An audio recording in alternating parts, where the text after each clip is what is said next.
Hey everyone, happy Sunday. Welcome to episode 112 of the Aussie OCR podcast. I'm super excited to be talking to the head of Hyrox Australia tonight, Mat Lock. And Matt's had a long career of business development and is also a highly accomplished endurance athlete himself, with podium finishes in some of the world's craziest events. He founded the Bay Games in 2017 and, despite COVID, managed to build it up to the largest outdoor functional fitness event in the country.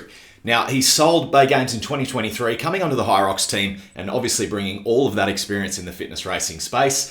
Now, Hyrox are putting on their very first Australian event in Sydney in just a week's time, with the Melbourne event following, I think, 2 weeks after that. But Matt will definitely tell me if I'm wrong. So I'm really looking forward to this chat, guys. Definitely stick around. Ask some questions. If you don't know what Hyrox is, you're about to learn. So, Matt, how are you, mate? I am good, and thank you for having me on. It's a pleasure. My absolute pleasure, mate. My absolute pleasure. So I'm just going to bring a couple of little things on screen. Guys, we are live. As you know, we would love your comments. We would love your interactions. I can bring your comments on screen. So if you do ask me a question, I'm going to try and sort of weave it in. I'm not going to interrupt Matt mid-sentence to ask you a question. So if you have asked a question, it is sitting there for a little while. Just be a little bit patient. I will get to all of them. But first off, let me know if you are watching with a hashtag live. Give me a hashtag replay if you are watching a replay. And Matt, mate, tell us a little bit about yourself while I just put something on Insta and make sure that we are streaming right on Facebook. Sure thing. Well, as my accent immediately will let people know, I'm not born and bred in Australia. I originally from Birmingham, UK, although I have called Australia home for the last 22, 23 years, albeit 10 of those were spent in Singapore in a sort of corporate role. I tend to refer to myself as a reforming corporate prostitute, but I don't know if I can say that because we're live. You just did.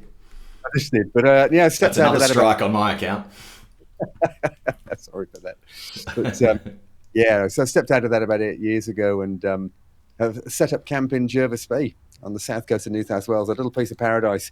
And certainly along the way, alongside that corporate career, as you mentioned and alluded to, I certainly have a sort of history in endurance sports myself as an athlete, and then certainly in the functional fitness space with the Bay Games more recently.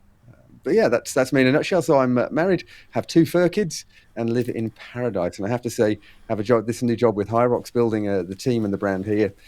It's a dream job, frankly. It's an amazing brand. They're an amazing company with an amazing team behind them, and it's a privilege to represent that here and have the chance to build the team here. Yeah, awesome, mate. And I've been watching Hyrox for a while, and it looks like they're doing all the right things. They've got some amazing athletes. It looks like they put on incredible productions, which I think are going to suit our country and the logistical challenges that we have here. Sometimes it's maybe not the most efficient, economical to take say a big obstacle race around the country when you look at how far away everything is. So maybe Hyrox is going to be something that's going to be a little bit easier to scale and implement here. But what is Hyrox? For anyone who doesn't know, it's the fitness competition for everybody. In simple terms, it's a blend of endurance and functional fitness. The average finishing time globally is an hour 34, to be exact. But they're all city-based. That's certainly, I guess, particularly with your audience in mind. They're city-based. They're typically winter-based. Historically, that's true. As in parts of Asia, I guess the seasons are more subtle there. But that's certainly true. And what the event looks like is basically 8 1-kilometer runs, and in between each 1-kilometer run, there is some form of functional fitness workout. And for example, 1,000 meters on the ski erg, sled push, sled pull, burpee broad jumps, rowing, farmer's carry, sandbag lunges, and our signature finish, 100 wall balls, or 75, depending which division you're in. Oh, there you go. Yeah, brilliant. Yeah, there we go. I've actually brought that on screen. It's also the World Series of Fitness Racing. So they really have, by the end of this year, I think it's 23 countries will be running races in. And every single one is identical in terms of format. The format never changes. So a bit like a marathon, a bit like an Ironman triathlon, for example.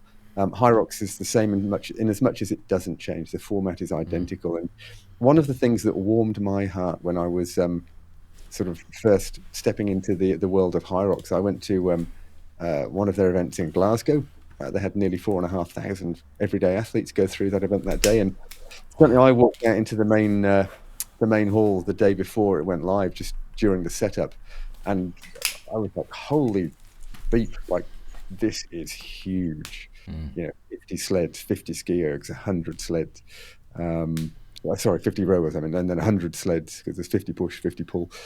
Just immense. There's over 1,000 barricades that form the run around the outside of the indoor space, and in the middle is what we call the rock zone, and that's where the 8 stations are. So the World Series of Fitness Race, and the thing that warmed my heart, other than just the professionalism, and you say high production, big setup, but we got a note through the WhatsApp group from head of race, Mintra, and on the morning of the race, as planned, and they said, "Right, we've crunched all the numbers. You're 0.4 of a meter too long." Say what?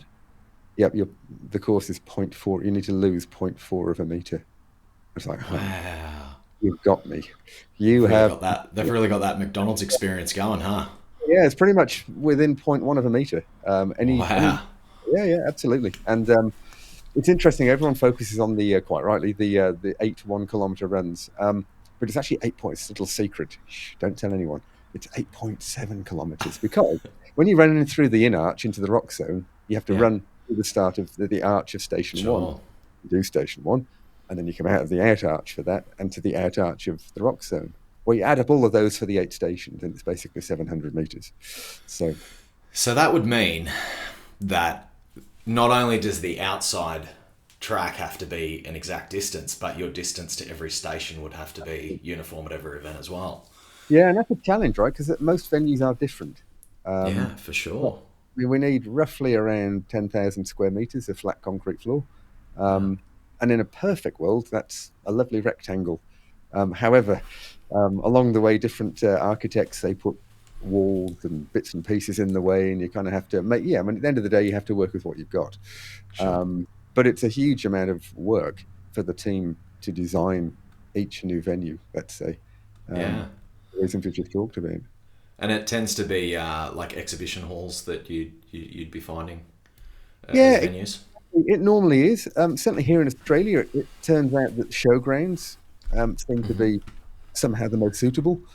In saying that, with some locations, we're really having to work hard to find venues that are suitable, can actually house us. And even we've had to be a bit creative for various reasons, but we've been creative, and it'll be an amazing event. And certainly those who are going to race at Melbourne will discover it's Hyrox with a little twist. But it's nice to have something unique at each event, and certainly Melbourne. But Sydney's pretty rectangular and straightforward. Certainly this year we've got 2 halls out of 3, and next year we've already booked it. We'll have all 3 halls, just so that we can take the full space. But available this year. Otherwise, we'd have had it for this year as well.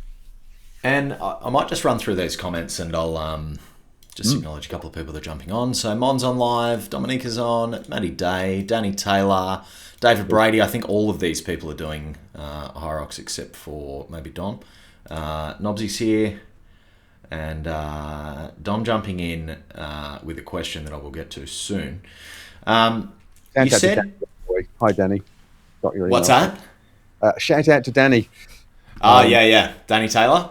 Yeah, absolutely. She actually, I was just telling you that I was at an obstacle race. I was at Trigger at Queensland all weekend, and Danny actually took out second place elite in the female race on the Saturday.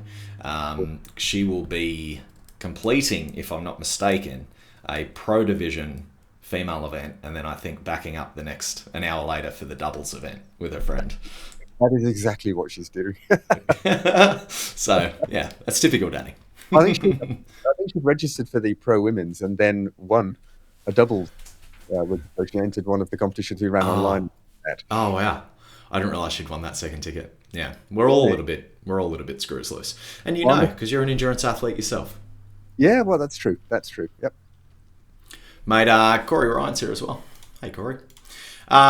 Mate, I never did actually get around to sharing that story, so I'll do that now. But Dom did ask, Danny's saying, yeah, that's right. Dom did ask, will Hyrox be back in 24? So you guys are planning, you're here to stay. This is the start of the expansion, I imagine?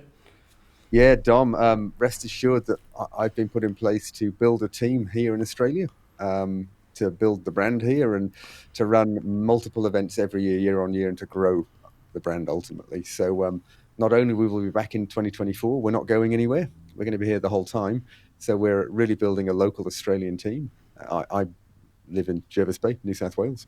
We already have Vicky on board. She's based in Tassie. We've got Maddie. Shout out to Maddie, who's part of the team. She's certainly based in Melbourne. So we're certainly building the team up, and we're doing that deliberately, geographically, to take care of such a big country. Because in between the events, in between the races, we have all sorts of other sort of marketing activations that we do. We've got the Hyrox PFT, the physical fitness test, and someone that we run at gym. All sorts of other good stuff coming as well. So we have at least 3 races next year in Australia, maybe 4. We're just working on the dates for the 4th, but I can tell you here and now that we will be definitely at Melbourne, Sydney, Brisbane next year, and we are working really hard on another city. So start speculating, guys. It's good news for me. I'm a Gold Coast boy, so I like the sound of Brisbane, but I will be down at Sydney, so it's always good for a trip down there. Awesome. So what have been some, say, unique, I mean, it's your first year doing it, but what have you guys seen any unique challenges bringing this to Australia that they haven't faced overseas yet? Well, I don't think so. What we have observed is an unusually high number of relay entries, and I can only imagine that's because it's so new and a lot of people are not familiar with it, and so Yeah. Therefore, using the relay as a sort of the entry point makes sense. Yeah. Logistically for us, that creates some challenge. Not so much in Sydney, but in Melbourne, we've got nearly 3,500 people registered, and 900 of them are in relay teams. So yeah, that's been really interesting. Even sort of a headquarters in Germany, it's been very much a sort of had a couple of strategy sessions to think about how we can handle that and make sure that the flow of the event continues and everyone has a great time. And because as well, we're conscious, we've learned in other launch countries that when it's your first year, you've got, I mean, in this case, we've got probably 99.9% of participants this year have never done a Hyrox race. Yeah. And even though we've got a lot of the education piece out there with the technical briefings and athlete guide and all of that stuff, and we will for anyone who is racing at either event on the Friday night before a Saturday event, we always, anywhere in the world, and same is true here, we'll be going live at 8 p.m. on Instagram. And it's about an hour long, but we actually walk around the venue. We actually go, right, this is where you will be tomorrow. This is what's going to happen. You know, we write a number on your arm, you get this, you get that. Then you will go, this is where the warm-up area is. And then we walk through each of the 8 stations and talk about the flow of the event. We talk about the movement standards. We talk about all the sort of stuff that we think people might be anxious about or need to know. But that certainly is probably one of the aspects that we're most acutely aware of, is just that there's such a high volume of participants for a launch year, which is amazing, and thank you to everyone who's got behind it so far. But that also then for us, we're conscious that, you know, even the run laps. So Sydney's a three lap run, all right, and I'm pretty sure most people listening to this, watching this, can count to 3. But throw in a bit of red mist, throw in some cognitive loading, throw in some fatigue, throw in music and everything, all the excitement, everything going on around you, and you'd be amazed how many people lose count of how many laps they've done already. And even though we've got a massive screen on the run course, and as you run up to the screen, all the names are sort of zipping along, and it tells you you've run 1 of 3, 2 of 3. Tech can fail, right? It just can. Yeah, something goes wrong, and for 10 minutes you might lose that screen. And of course, if you're relying on the screen because you're not sort of, you haven't got a sort of little strategy for how to remember the number of laps, then that can be heartbreaking for people, and it kind of throws them into a tears, and it can disrupt the entire race. So we do encourage people to have adopt different strategies. And I heard a great one the other day. A lady was saying that she put 3 hair bands on her wrist. And as she goes through lap 1, she just pulls one down over her thumb, so it's then across her thumb as well. Oh, yeah. That's just her way of keeping count of where she's at on the laps. The other thing we like to say is we don't say it to 3. When it's in the briefing, we don't go 3 laps. We go, listen, you come in on your 3rd. The 3rd time you see the in arch, that's when you come in. Yeah. Subtly different to its 3 laps. Anyway. You're just priming that brain. It's like I can't do that yet. It makes a difference that little bit. It really does. I imagine that having an event that is so standardized it would be a dream from a scalability standpoint. Like you can basically pick it up from Europe and bring it over here. And it did start in Europe, did you say? Did you say it was Germany? 2017 in Germany, yeah. Germany, yeah. I mean, they're probably the kings of like standardization in Germany.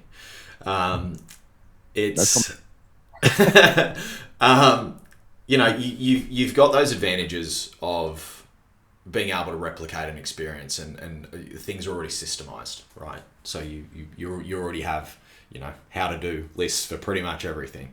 But I imagine that's a double-edged sword, because being that standardized would make it a little bit harder to fill more athletes in. Like once you've got that rigid setup, you're capped for numbers, I would guess, because there'd be only so many people you could get on the course.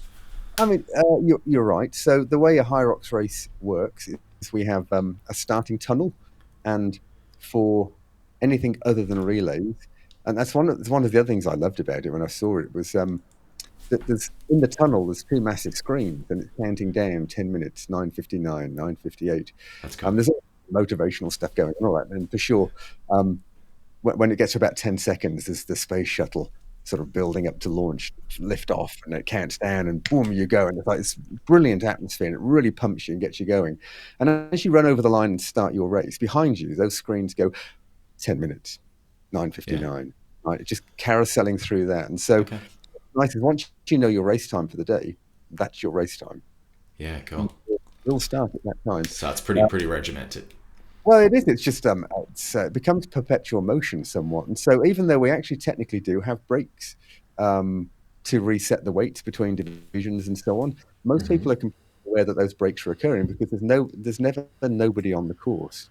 We've worked out, we know how much space we need, so that we know that division would have got past, for example, sled push by then, so we can backfill, change the weights behind. And we know that by then they'll have got through sled pull, so we can go and adjust the weights there and so on. So that's all very, very well understood these days. By the team. So that works really well. It's a well-oiled machine. Scaling Melbourne, I can tell you now, Melbourne next year will be a 2-day race. Okay. So that's how is that just because you've sold enough tickets where you're like, we'll put on another show? Like, well, subscribed. Wow. Has that been surprising for you guys, your first year, that it's sold out? Because I think a couple of the divisions are sold out, if I'm not mistaken. Yeah, they have. That's right. Absolutely. It's been a lovely surprise. I mean, we knew it would be popular. We've got this huge groundswell from the UK in particular, and so we knew it would be popular. We'd done all sorts of market testing and understood that. Yep, for sure. Everyone's going like, come on, bring it.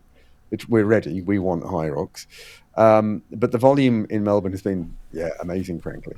But we've got our race in Singapore, first race in Singapore, 7th of October, and almost 3,000 registered for that already. So absolutely amazing, brilliant. And if we think about scalability, I mean, London, they ran a 2-day race in Olympia a few months ago, and they had, I think it was just over 9,000 athletes over the course of that weekend, and that sold out in something like 8 hours. That's where it's gone in the UK. It's just amazing. Absolutely. Wow. Yeah. So there's a hunger for it. I mean, I imagine I imagine they knew that there was a hunger because of the Bay Games, which you started and built up. Is that how similar is that?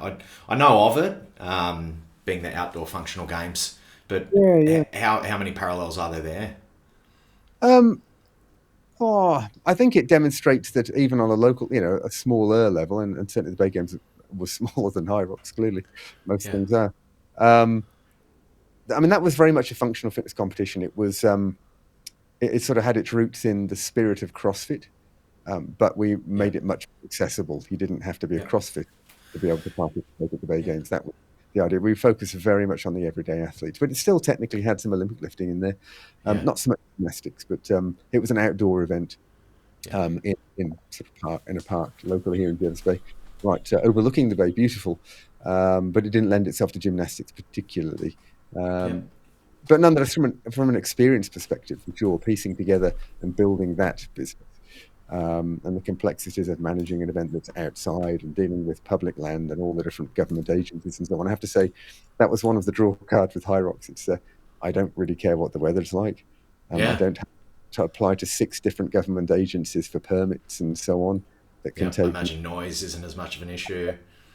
no. Well, actually, it's interesting. Noise can be, but it's less of an issue, Yeah. certainly. I won't be getting that phone call at 6:30 when we've gone live at 6 from someone across the other side of the bay, asking me if I'm beeping, joking, and I had to ask the crew. I had to ask the crew to turn the bass box off. Where apparently it was thumping across the water. Yeah. Yeah, but certainly, yeah, there was so much. There was so many people asking proactive, like when hitting up Hyrox Global and going, "Hey, when are you coming to Australia? When are you coming there?" Because they're watching all their mates or their family or whoever it is overseas doing these events. They look amazing, which they are, Yeah. and so yeah, they were just kind of when's it coming? So we knew, and it would have been here sooner if it wasn't for COVID, frankly. Yeah. That's the reality. But anyway, we're here now, and an amazing launch year and great plans for next year onwards. Yeah. Awesome. I mean, that's it's been on my radar for a little while. I think just following the likes of Hunter McIntyre and stuff like that, and then we've had a couple of athletes in Australia by the likes of, I think Chris Woolley's gone over and hit a Hyrox or two overseas. So I've sort of been watching it for a while. But a couple of people have asked me recently and said, "Oh, what exactly is it?" And you sort of touched on it when you were explaining the Bay Games. I say it's sort of like obstacle course racing without the mud, or like CrossFit without the skill. So you don't have those crazy, really skill heavy exercises that you need to learn. You're still going to be getting after it. You're still going to be, dropping the hammer and going as hard as you can. But it's, pushing a sled is not a double under or a handstand walk that maybe you need that specific gymnastic skill to learn. No, it's based on the basics of it's the human tenets of physical movement, really human movement. Sort of run, push, pull, jump, throw. That's what it's based on. Ooh, so there was a bit of that was intent when they put that together. I didn't know that. Yeah. So Christian Tutzke, the co-founder, he has a very big background, a long history in the Ironman brand. He was a big part of that. Big cycling events, not Tour de France, but big cycling events. Yeah, A lot of sort of big marathons around the world. So his background is in mass participation sport. cool. And he certainly tells the story whatever he's into, like marathons, he would run marathons. When he was Ironman, he was doing Ironman, and he just took away from that. For example, Ironman, he said, great, didn't have the same issues with just running, with the injuries that he was getting. So went into triathlon, brilliant multi-sport event. But then he said the amount of time it took. Yeah. The amount of time it took, just phenomenal. Because I think anyone listening to this, same as Christian, kind of competitive. So the intention with Hyrox is very much aimed for those gym goers. They go to the gym. Everyday athletes. Yeah, exactly. But so it doesn't mean that they necessarily have to put more time in, because everyone's busy. I mean, most people, they've got life commitment, they've got work, they've got kids, they've got all the normal stuff going on, and can't commit 12, 15, 18 hours to training. But if you're already going to the gym 2, 3, 4 times a week, well, then you can just repurpose that time. And for sure, you can go and have a crack at Hyrox and have a bunch of fun. Yeah. That's the idea of it. And I think, if you could go and hit a Hyrox and it'd be a pretty good sort of benchmark. And I haven't hit it yet. But it'd be a good benchmark to work out where your fitness is at. Like if it's sort of a pretty well-rounded event. There's a lot of different disciplines, and if you go in and say, I was really good at 4 of them, but 4 of the sets I was poor at, it's probably something you can go and work on. That's probably a weakness that can round you out as a better athlete. Well, that's where the growth piece comes in, right? I mean, I was all the same when I first started talking to the team at Hyrox. I said, do you change the movements each year? And they kind of laughed, standard question. And they went, no. I said, you don't think people get bored? And they're like, no. Have they got bored of running mountains? Have they got bored of Ironman triathlons? No, they haven't. And it's exactly right. I mean, I like to describe Hyrox as a Hyrox race is just a really big benchmark test. But the because it's got those 8 stations plus the running, so there's 9, let's say, 9 different sort of disciplines or technique-based elements. As you say, I mean, once you've done it, all right, well, I could improve on my sled push, or my technique on the pull needs to be better, or all balls, or whatever it is, or all of them. But nonetheless, it gives you that, from an intrinsic motivation perspective, you get that growth, and that's really important. Plus, of course, the community piece of having something like you would know well. I mean, your audience would know well. You're all going to do a certain race, so now you've got a goal in mind. You know what you're training for. You're sometimes training together, sometimes training solo. But I reckon, from our perspective, I think the doubles, I reckon it's kind of the magic with Hyrox. I mean, relay's great. Cool. No, if you want to go solo, that's great. With doubles, it gives you that extra sort of piece of, I mean, you're training with a mate. And it's funny, people will sometimes go, yeah, no, it's a bit easier to do it with a mate, just share the work. It won't be easier, because now you're accountable to someone. Yeah, it's worse. Mate, Matty Day, who's one of my clients and good mates, he's just said, am I keen for the doubles? So, look, I shouldn't be doing it, but we'll talk about that tomorrow when I see you. Well, that Red Joe's for doubles in Sydney is still open. We've sold out. Open men are sold out. I'm already signed up for the pro, but I've got a little niggle. I had some PRP on my shoulder last week, so to be fair, I shouldn't have been running an obstacle course this weekend. But yeah, I don't know. I was a little bit scared of Hyrox. It's a little bit heavier. I can sort of coast my way around an obstacle course, but yeah, the doubles might work. I believe in you. All right, my doctor's getting angry. Mate, we do have a couple of questions, but there's a couple of things we chatted on there that I've just been writing little notes. So I might just get through some of those and then I'll go to some questions. But you said right at the start of the chat, you said that typically Hyrox had been a winter event. Hyrox started in the Northern Hemisphere. So does that mean that here it's going to be winter as well? I mean, obviously you guys are running winter this year. Is there a reason for that? Do you time that so that you can qualify for a championship that's held at the end of the year, or yeah? I think the history of that is to do with it's the off season. Yeah. For cool. Most other kind of sport, if you like, and so therefore it's a nice for example, end of a triathlon season. Brilliant, something different to train for, shift up gears a little bit, and it's indoors, so tick. I think that's where it comes from, actually. Cool. We're talking seasons. We talk about the 23-24 season. So from a European perspective, the season will kick off in September, I think, beginning of September. Cool. We're sort of a bit back to front in that regard. But as you can see, we are running our events in winter this year. We certainly plan to next year, and that's essentially why. And as well, we have to sort of fall in line with, as you say, the championship. There's so many factors behind the scenes that will come into play when you're trying to build out a roster. But I mean, if you think about in the region Asia Pacific this year, by the end of the year, we'll have had 5 races.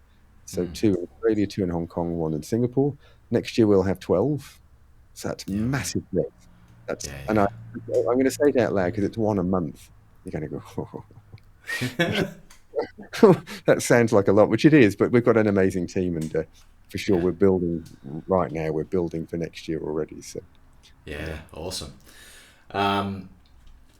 Another thing, the time hacks. So you were saying that, you know, it's a well-oiled machine in that you've got people going through, do their first run, do their sled push.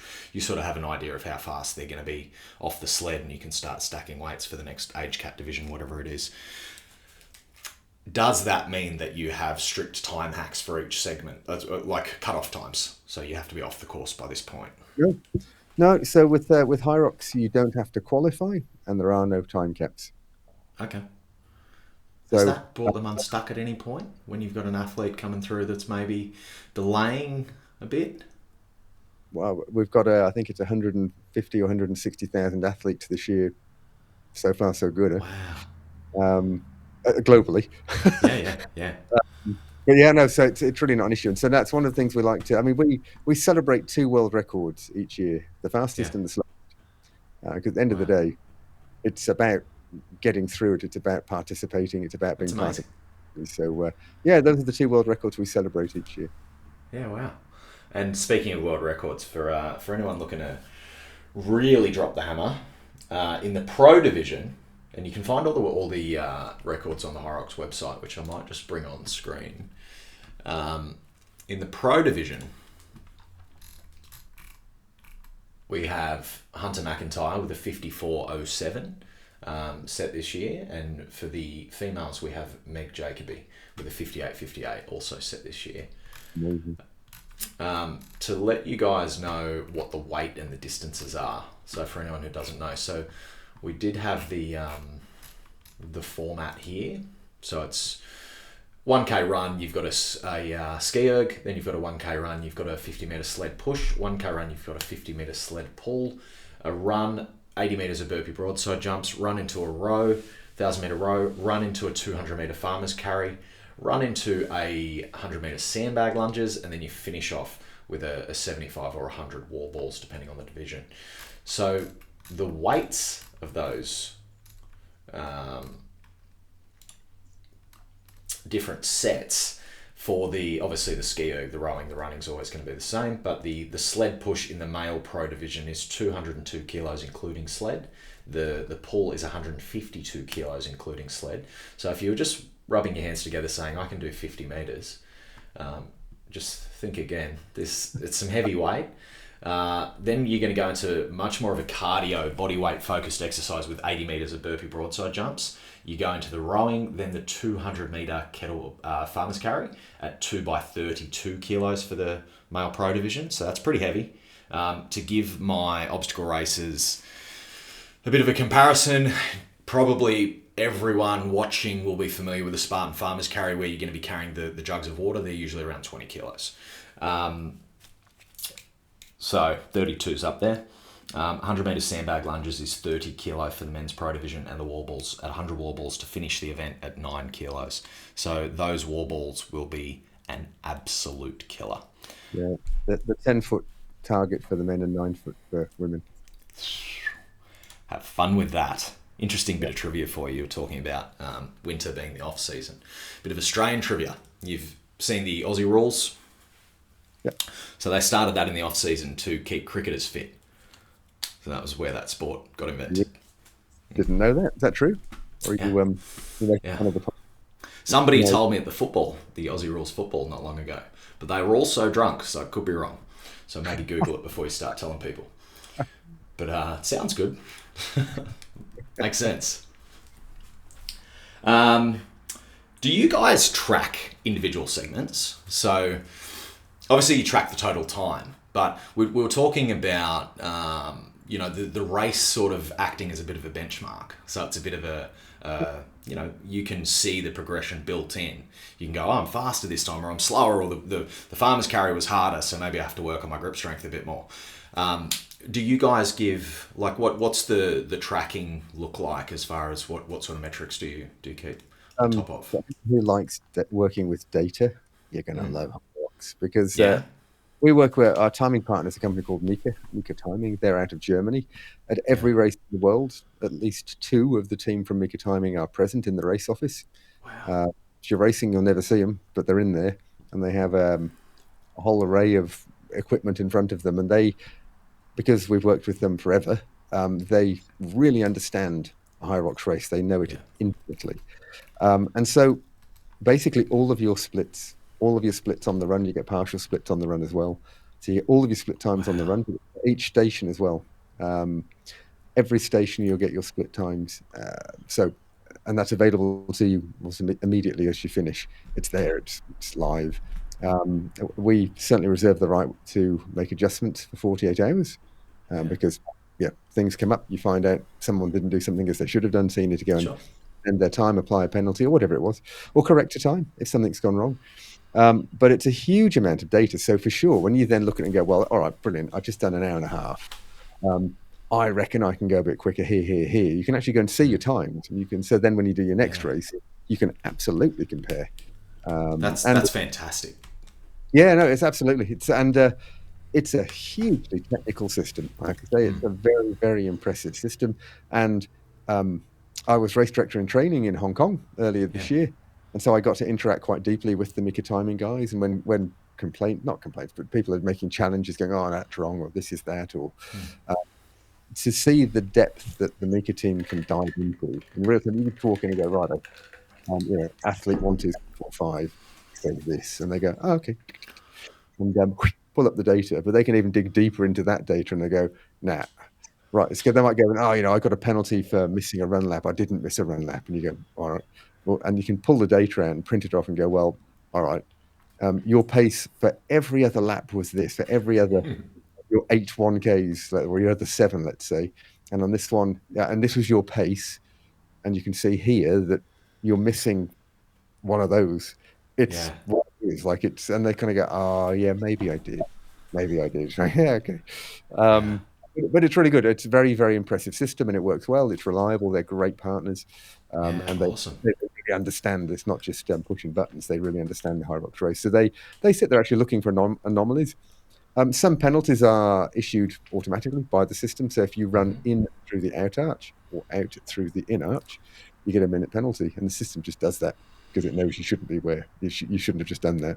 But every time a penalty pings up, they'll go and manually look at it and just make sure, okay, I think I saw a good athlete that I know from Thailand, Gabe Heck. I think he was at the Hong Kong event and he ran in the out arch or something like that and copped a penalty. And I think he had a real good time too.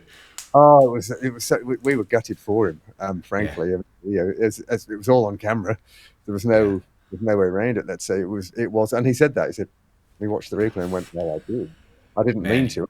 He didn't mean to, but he was flying. Yeah, he's an animal. And I get over to Thailand and race a little bit. We'll be there in November for the APAC Championships in Phuket, and he's an animal, dude. He was phenomenal. And a lovely bloke. I didn't get to chat with him too much, but it was interesting because there was so much focus on James Kelly had flown in from Australia to try and qualify for the World Championship in 2 weeks, and Tom Hogan from Ireland had flown in for the same thing, and they were sort of the two big names, and it was all hype about them. And then quickly, as the race started, we're watching this. There's another person screaming ahead of those two. It's like this blur in front of us running. Well, and literally we were like, "Who's that? Who is that?" And literally, like, Jocelyn was on social media having a look. Oh, he's from Thailand, and okay, massive background in OCR, and so he was quite unknown to us. But one thing, you mentioned Hunter's time of his world record of 54:07. So Gabe, Tom, and James all did 58 minutes and something. They were all within 1 minute of each other, and unfortunately, afterwards, Gabe then got the extra minute as a penalty. But that aside, he still ran the time, yeah. Oh, yeah. And they were flying. So I actually can't imagine what a 54:07 looks like, because we all thought the pace they were going, without looking at the data, we were just going on the field. We're going, "God, is this guy on for a world record here? Like, he's really moving." And he didn't slow down. He just, is he going to pop at some point? Nope. No. He was a very impressive athlete. Well, they all were, all of them. But he was. We were amazed it wasn't a world record, because it just looked and felt like he was heading in that direction. Yeah, I imagine looking at some of the world's best. I think a lot of them are obstacle racers or have definitely had success in that sport as well. I think what my experience has been with CrossFitters, especially when they come into an OCR race, is they'll maybe turn up and go hard in the 5K. And they maybe land on a podium there, but as soon as you push it out, as soon as we start getting to an hour event or an hour and a half, 2 hours, they just don't have the gas tank, and they tend to struggle a bit more. That's the point, right? And also, I think OCR, a bit like triathlon, but even more so in OCR, you're used to running on compromised legs. It matters. Yeah, it does. It does. Train for what you're doing, and just you telling me all those metrics, man. That makes me happy as somebody who's going to be doing the sport myself, but also as a coach. Having that info, being able to go over a race summary with a client and say, "Man, your runs were great, your splits were great, you're fading in that back end. Let's work on that." Running on compromised legs and being able to focus on those things. is Absolutely. amazing. And what you also have the access, what you can see everyone's data, right? So you can also go, well, if you're looking to push it in, if one of your clients is going to like having a crack at their age group, for example, their division, Yeah. well, you can see, all right, well, if you want to be on the podium, not only for your race, but you can go look at all of the races around the world and get really clear data that shows you, well, okay, this is the pace you're going to need to run at. Um, and you can say, well, you can say, well, they were actually really on the money on the ski erg, but on the sled push, geez, like that, we need to work on that. So you've Yeah. got all of that data for every race that's ever been at your Yeah. fingertips. It's amazing. Amazing. Sure, we'll through the website on the leaderboard. Yeah. Nice. Nice. Let's jump into some quick questions. Yes. So, Brant, what's the best way to get hydrated before the run, mate? Definitely flick me a message because there might be some, you know, individual stuff that's going to be important. But my go-to is I usually do like a hydrolyte a couple of days out. I mean, I always make sure I'm drinking a heap of water anyway. If I'm peeing orange, it's probably a bad sign. I've got different race nutrition that I'll use that'll have, you know, all the different electrolytes and maybe something like a Hammer Nutrition effervescent tablet or something before a race. So really just depends on the race, man. I imagine, Matt, that the climate's reasonably controlled. Do you find that with so many people moving hard that it gets a bit hot in the arenas, or? It can get warm, like it's not cold, but Yeah, certainly not steamy, yeah, because we can control that. yeah, So no, normally temperature's okay. yeah. It's Cool. comfortable. That was how it described it. They're comfortable. Yeah. So anyone who's run an obstacle race in Australia probably going to be alright with the with the temperature.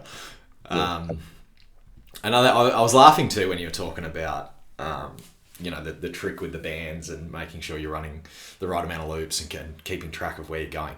Like every single person that I'm seeing in the comments who's an obstacle racer has definitely missed a sign at an event or gone the wrong way, or it's so easy when you're out on trail runs. So yeah, we all feel that pain. We work pretty hard. There's big signs, there's big arrows, or we do all sorts of stuff.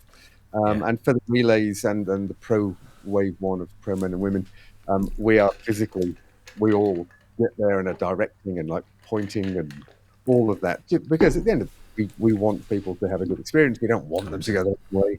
We don't want them to get a 1 minute penalty for running out the wrong hour, that sort of stuff. But in the end, at some point, as an athlete, you have to take responsibility for that, and that somehow is part of it. One of Yeah. the interesting examples I can use there is if you're a female athlete and you're throwing the wall ball to the male target, which is higher, it's a no rep.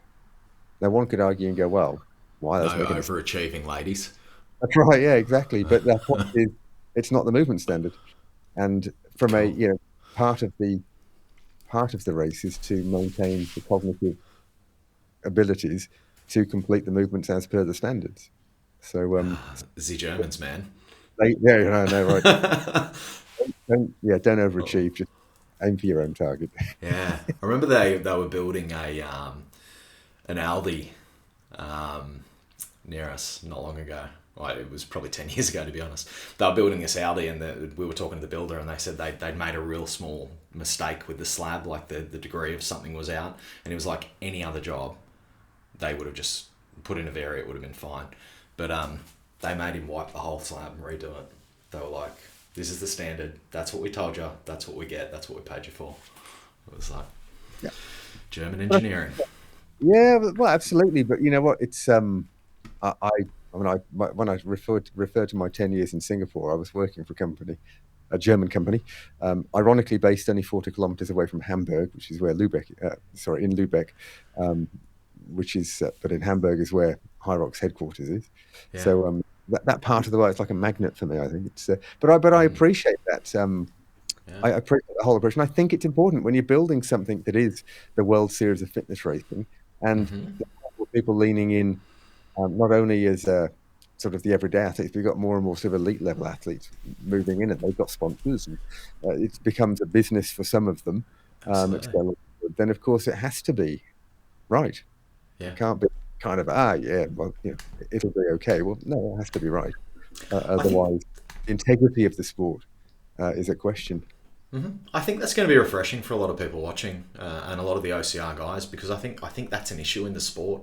Is it's a sport that's run a lot on volunteers, and often you'll have volleys at obstacles who just haven't been briefed properly, and then they'll tell athletes that there's a certain standard, and you're coming up, say you're running an age cat, and you're coming behind the earlier age cat, and you're seeing people that are doing it wrong, and I'm like, the fuck are they doing? And the volley's like, oh, isn't that what you're supposed to do? And it's like, now do I do what they're doing because it's faster, or do I do the standard? Like, and it's people have been angry about that stuff. So I think that's going to be something that is pro.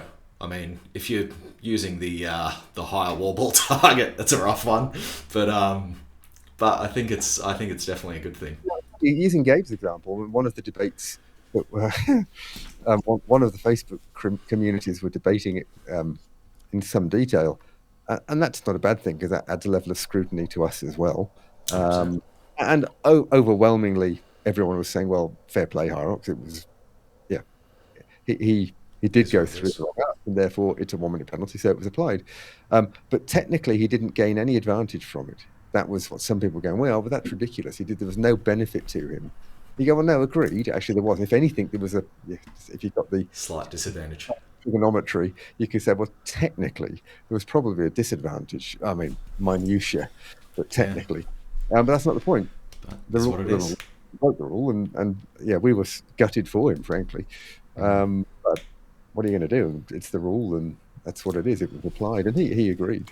It's one of those lessons hard learned. I think, like any athlete who's been pursuing, especially different events like endurance events and stuff like that, there's lessons that you learn where you go, oh fuck, shouldn't have done that, got disqualified or whatever it is, and you learn those lessons the hard way. You don't tend to forget them. Yeah, exactly. I mean, even at the World Championship, which were just a couple of months ago, we had the elite 15 women and the elite 15 men, and they all went head to head in their separate divisions. But one of the elite 15 ran an extra lap on one of his run legs. Oh wow! Yep. I mean, what happened there? Well, did he took him longer? So, so he was allowed to still log a time.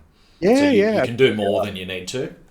In that instance, absolutely. Because he imposed a penalty on himself technically by taking longer to do his run because he did an extra lap. But so it can happen. So if you're unsure, just do more reps. But I mean, look, the judging. We have a team of head judges. We, for example, we had a detailed online briefing with them. We'll then do another online in-person briefing, like a race briefing. You mean? The online briefing was that 8 p.m. the night before that you were talking about. We did last week. We had sort of almost 1.5 hours with our team of head judges, really walking through all aspects of the race. Do you mean an internal one, or was this for the public? No, internal. Sorry, I'm with you now. And, then we'll have another internal in-person one on race morning, and really we walk around each of the 8 stations with head judges, and then we have their team of judges at each station that are part of that. The head judges get to see it all because we might have to chop and change through the day, and we do our best. I mean, it's a long day, and so we're conscious of that. So building in adequate breaks for the crew, making sure they're watered, and that sort of you're moving them around, keeping them motivated, because counting wall balls for 12 hours, I mean, we're all human. And so, we're aware of that. And so we work really hard to ensure that no one's getting bored or fatigued or hungry or thirsty. Absolutely. We've all got TikTok brains now too. What, sorry? We've all got TikTok brains now too. It's getting harder. Absolutely. So we're cognizant of that, and we work hard to maintain the judging standards, and with any competition. You know what? I was talking to someone about the CrossFit Games, which are on at the moment, and every year there's controversy behind the scenes, an element of judging. It just is what it is. I mean, we try really hard to make sure it's as it should be, but we're all human. Maybe in the future we'll have Google cameras and AI and all sorts of clever stuff. Thrilling and terrifying at the same time. Absolutely. Mate, way away. What was that? I hope that's a long way away. Yeah. Um, I mean, I think you need rigorous standards anywhere where there's prize money. Which is there prize money for the local events? I know there definitely is at the championship level. No, World Championship level is where the prize money kicks in. There's some Yeah, new events coming out to the 23-24 roster. There'll be prize money at those, but at the moment, no. I mean, for Sydney, for example, there's no prize money. cool. I mean, Yeah, the pro division is exactly the same as the open division, other than it's heavier weights, like you said. It's heavier weights. okay, And you don't have to qualify for pro division. You self-seed for that. But if you cool. want to have a crack at the Elite 15 in the World Championships, the pro division is the only way to get there. Okay, so to get into that championship event, you would have had to qualify somewhere. Yeah. Sure. Danny's asked a question: is there a risk of lineup to use equipment whilst racing? That's a really great question, Danny. So I can answer that. Yeah, I mean, technically there is a risk. Um, we work really hard to avoid that. That's why the waves are 10 minutes apart. So that's number one. We always have more equipment than we'll need, if that makes sense. So if we've got 28 at the wave start, we've got 30 ski ergs, 30 Okay. rowers, and so on. But nonetheless, it technically is possible to have a backup. And in Glasgow, when I was there, I mean, nearly 4,500 participants. At the Warble station for a little while, there were a few athletes who got backed up, but there's a plan for that. In the unlikely event that that happens, the head judges are armed with stopwatches, and they take a photograph of the athlete's arm, the number on their arm, and they monitor how long to the second they've been delayed. Yeah. And so, as soon as that athlete then, in that case, the wall ball target became free, you go, right, yeah, go. You go 29 seconds. So you've already taken a photograph of that of their number. You just write 29 seconds or minus 29 seconds Mm. and send that through in the WhatsApp group. And that's, we've got there's a group where Mika Time are involved, and they will then in real time go in and manipulate that athlete's time to reduce it by 29 seconds. So by the time they finish, that's already corrected. So that's how to handle it. We plan to not need to do that, but we do have a sort of a fallback position in case that happens. But I am highly confident, you can quote me now, that we're not going to Sydney or Melbourne. This is the soundbite. Yeah, Right. this is what I put on the day after the event. Controversy. No, Wouldn't possibly happen. mate. I was just thinking about that. So, I mean, I guess that's the cleanest way you can do it. If there's a delay, Yeah. track it, minus it off. Has that led to any issues or any arguments? Let's say if an athlete gets a minute rest, do they then get a competitive advantage over an athlete that didn't, heading into a wall ball? And I guess the second question I'll attach to that is, do you seed, say, the pro division? So if you've got some people to watch for, so your Chris Wooleys, some of the speedier guys, will you tend to clump those guys together? Sorry? So Chris Woolley, Matt Moore, just the real weapons. I'll be on the camera. Um, Will you seed your elite athletes? So for the pro divisions, we do seed the first wave, Mm-hmm. essentially because we know them. If you think about Sydney pro men in particular, we've got an amazing lineup, and they're not all in wave one by chance. It's because we Yeah. know them, Yeah. and so sure. With the open division and sort of general pro division, wave two onwards, the only guide we've got, frankly, is when people register and it says, "Oh, how long do you think you're going to take to finish?" And people go, "Oh, hour 15." Yeah. That actually is used by the platform. It automatically then, when you lock registrations, and the first thing you do is it sort of sorts it in to wave starts based on that answer. Now we're highly aware that because it's most people's first time in Hyrox, there's probably being a bit Yeah. rose tinted glasses about it all, because I can tell you there's so many people who've gone, yeah, about 60 minutes. Mm-hmm. Yeah, or It's a big bit. How Paul, long's a piece of string? big Paul, 60 minutes. Yeah. For the first time out. I mean, there will be some people probably do that, but not many. If you think Yeah. about, if I think of the example we gave with Gabe and James and Tom, they're sort of veterans of the sport, or at least with Gabe with OCR, like, real serious athletes, and they were all 58 minutes and change. So for so many everyday athletes, we're going, about an hour. It's probably a It's ambitious. bit ambitious, but What's the world record for the slowest? Sorry. it's just under 4 hours, Okay. and it was an athlete who knew they couldn't run. They had to walk. Amazing. They knew that. They went there knowing that, Amazing. and they just walked, and they got this, probably allowed a cheer across the finish line. Yeah. Got the Amazing. same match. They got the same everything, frankly. So kudos to them. Amazing.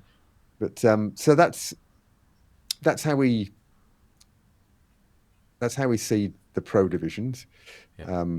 and it really doesn't happen very often where it's backed up. So therefore, I imagine it's typically more in the sort of, I guess, the open divisions anyway, where you're going to see that, like not so much the pros. yeah, exactly that absolutely, typically the open division, and it's typically going to occur. It's most likely to occur with those who are just looking to complete the event rather than are really pushing for a podium finish. Sure.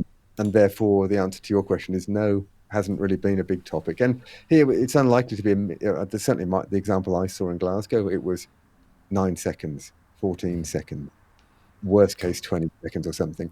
And even though that person technically was standing there getting a break, you could see that it was causing them some distress. It's now disrupted their flow. They're, what do you mean it's not ready? That they weren't resting. It wasn't like a serene moment for them where they could be all calm and zen-like, and then therefore had an advantage when they got to the wall ball. So, I mean, you could argue that it's a small game, but it doesn't happen very often anyway, and Sure. it hasn't been a big topic. Yeah, cool. Matty's saying he's going to try and get over to Birmingham, so after Hyrox, actually pretty shortly after Hyrox, he's leaving for Europe. So nice, my hometown. That was the first Hyrox race in the UK as well. Was in Birmingham. Birmingham, beautiful, beautiful.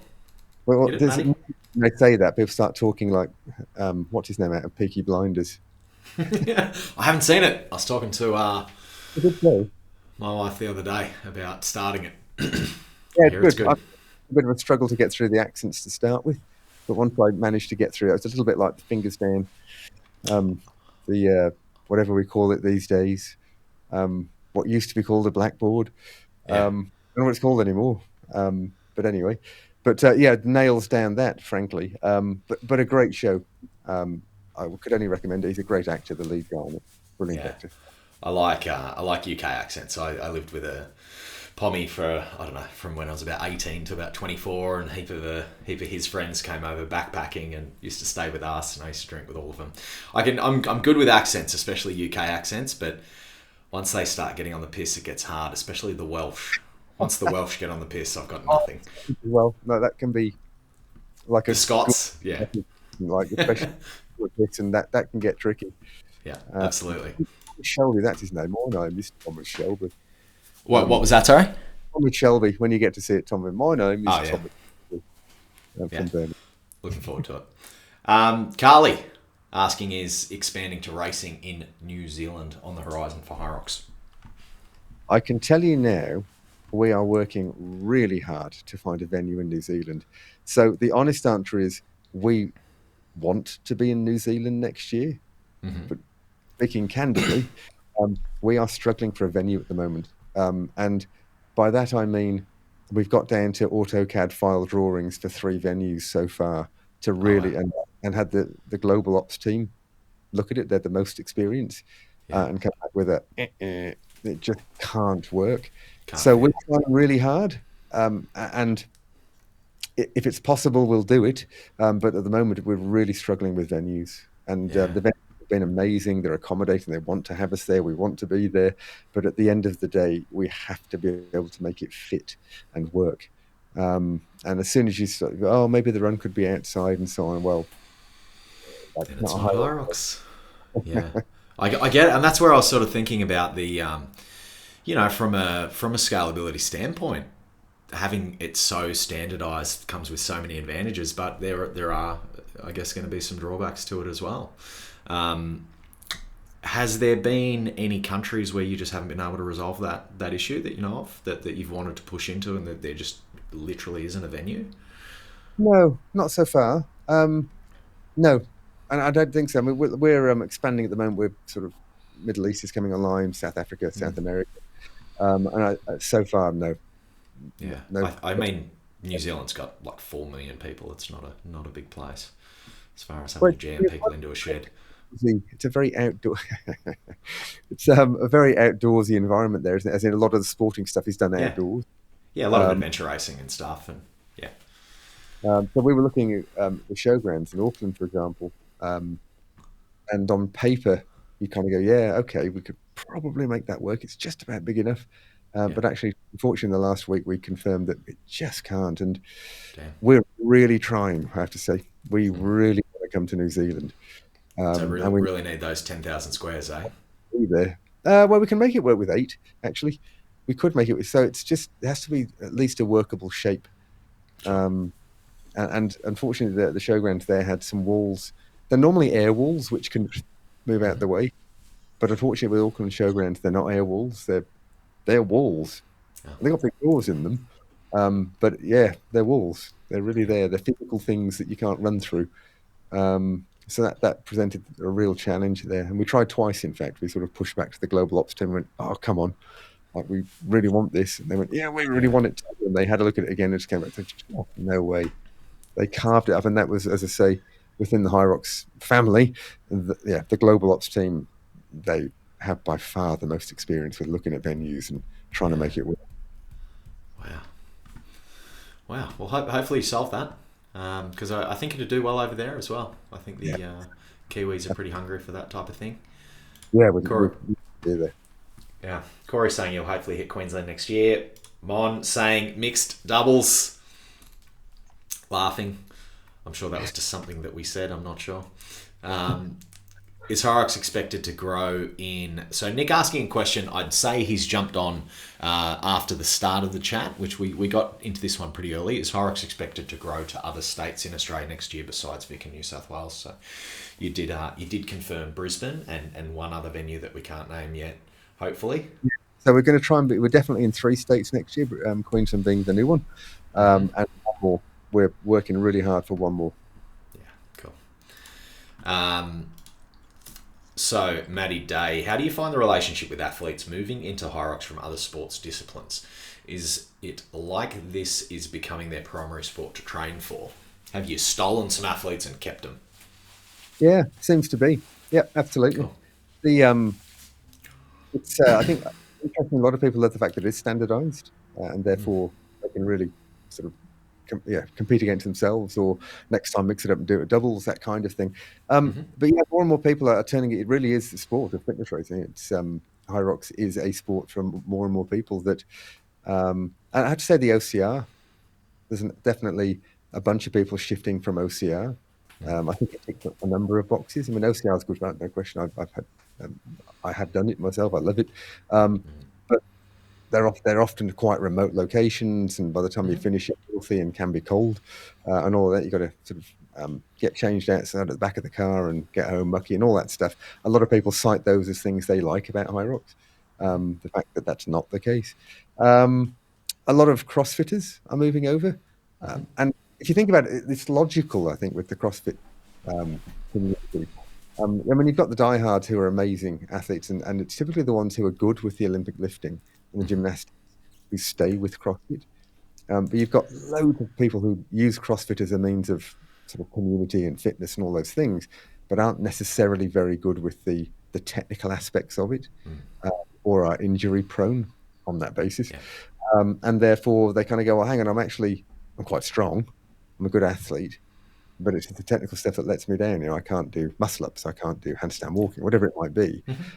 Fall in love with Hyrox because yep, it's both attainable but challenging as well. Because I mean, if you're competitive and driven, I mean, you can make any distance hard, can't you? I mean, yeah, if some triathlon where people go, "I just did the sprint," and you go, "There's nothing just about a sprint."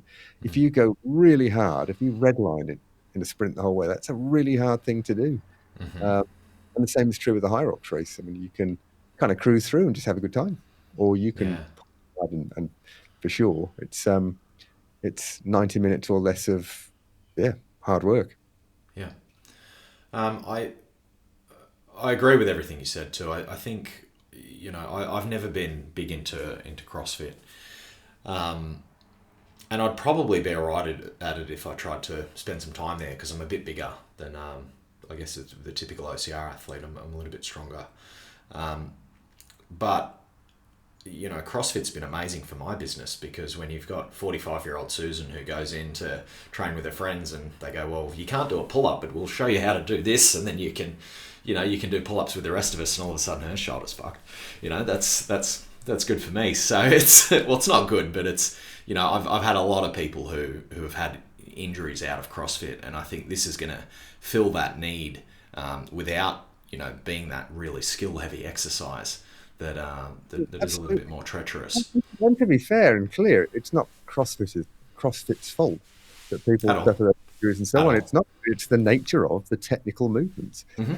And there are loads of amazing coaches in the CrossFit world, teaching really well and all of those things. But like anything, if you're doing really technical moves and you're trying to do them quickly, and they're perhaps a little bit heavier because you're trying to hit some PRs, and go a bit faster because it's against, it's for time. And everyone's cheering and they're all clapping. And absolutely, it's the perfect environment for picking up injuries. That's just the reality of it. Yeah, 100%. Yeah, and that's definitely not to take away from the athletes at the top. They are incredible. Definitely some of the fittest people on the planet. Ricky Garrard towing the line next Saturday in Sydney. I'll try and get him for a chat. James Newbury. Yeah, talking of CrossFit too, serious athletes. We've got Caitlin on the female side as well. I mean, an amazing athlete. Interestingly, we've got Peter Day, the three-time. He's the F45 winner. Yeah, that's right. 3-time global F45 playoff champion. Absolutely. Yeah, so he's an animal. He's got a running back as well. So I mean, he'll be a force to be reckoned with as well, I think. Now, in fairness, I think a lot of this level of athlete are all saying, well, it's our first time, so we're going to try and play there in Sydney, which makes sense. I mean, the red missile, the curtain drops and off they go. But nonetheless, I don't think anyone is, because it's interesting. We've got Chris Woolley, amazing athlete. He's an animal. I mean, he had a crack at the Murph world record, I think a month ago, and he was like 30 seconds off Hunter's record. So 27 seconds off it, and he's still an animal. He'll get there. We've got James Kelly, who's came 8th in the World Championships at the Hyrox World Championships. Did you say he? Sorry to butt in there. Did you say he went to Hong Kong 2 weeks before just to qualify for the World Champs? Yeah, absolutely. Wow. Yep. It's a little bit sudden death with the Elite 15. So for sure, when James and Tom qualified, that means 2 people who were in the Elite 15 and 2 weeks out from the World Championships got displaced. Which is so the champs is just top 15 in the world, and you're either in it or you're not. The 15th fastest times that season. Wow. That's cool. Yeah, absolutely. But that meant two athletes got displaced out of the 15. So I mean, by then they'd have been almost thinking about tapering, wouldn't they? In practical terms, but it would be 2 weeks out. So is that across every division? So your 15 athletes for your pros and your age cats for the championships? It's just for the World Championships, for the Elite 15. Yeah. It's just the 15 fastest. Just the pro. Okay. Yeah. Just pro, sorry. You can qualify for World Champs, and compete in the World Champs, but the Elite 15, it's just the fastest times. Now, actually, James, interestingly, he was 16th. So he didn't actually qualify. Tom did, but James didn't. But he booked his tickets anyway. And that's right. He said, "I'll just go and racing my age group, my age division in the World Championship." He qualified. And it turned out, literally about 20 minutes before the Elite 15 males were due to start, one of the Elite 15 guys had some sort of issue, a back issue or something, and couldn't start. And so, with 20 minutes' notice, James got the call and went, "You're in?" And he went, and he came 8th. I mean, power to him. He's a clean boy. He's up where you are. So he did an amazing job. So it'll be interesting to see how you got Benny Garrard, Ricky Garrard, you got James Newbury, all these amazing athletes, Peter Day, but none of them have done Hyrox before. It's going to be fascinating to see how. I assume they're going to try and pace off Chris and James, and just sort of get a gauge for that. It's going to be fascinating to watch. Yeah. Looking forward to that very much. Yeah. You just see different people's strengths and weaknesses come out. So it's it's going to be cool, mate. I'll be there. I'll be there on the camera. What do you guys do as far as media? Do you have any plans on filming the event, live streaming the event, anything like that? Sure. So for the first wave of pro men and pro women, we live stream that on Instagram. Awesome. So I think that's 10:40 in the morning. Everyone can watch Danny go. Yeah. Because if she wasn't, she'll be in the first wave now. I can tell you from what you said. You're in, Danny. You're in. Danny, you're in. I can tell you now. That'll be well immediately after this. But,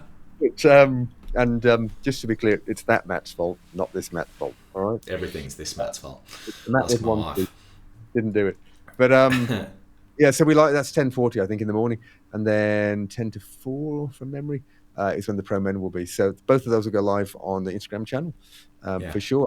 And absolutely, we have an army of media crew there in terms of taking video, sort of creative video content and stills. And well, the athletes also have. So we have two media crews, if you like. We have our media crew taking content for us, and then we have Sportograph, a company that we're partnered with globally. They take amazing photographs of the athletes in actions, and that's what people can sign up for when they register or afterwards. And it was actually a question that I was asked by Scotty Shepherd, who was out. He was out actually at True Grit this weekend. He's the official photographer for Spartan Australia, and just an amazing sports photographer. And he had asked in the event if you guys were looking for photographers. So Sportograph completely cover that for you. Sportograph cover the photos that get sold of the athlete and so on. The photos that athletes can buy. Yeah, that's a global contract. Sportograph. Yeah, cool. So people are just going to be able to go to Hyrox Oz Instagram to catch that live stream. Yeah, absolutely. Yeah, Hyrox. Awesome. Yeah, if you're not already, jump on there, follow us, and then for sure it'll pop up. You'll get the notifications when we go live and so on. I'll bring it up actually.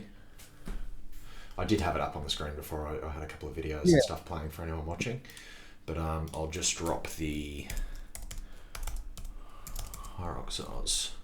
I'll just drop the in the chat, and you guys can head over there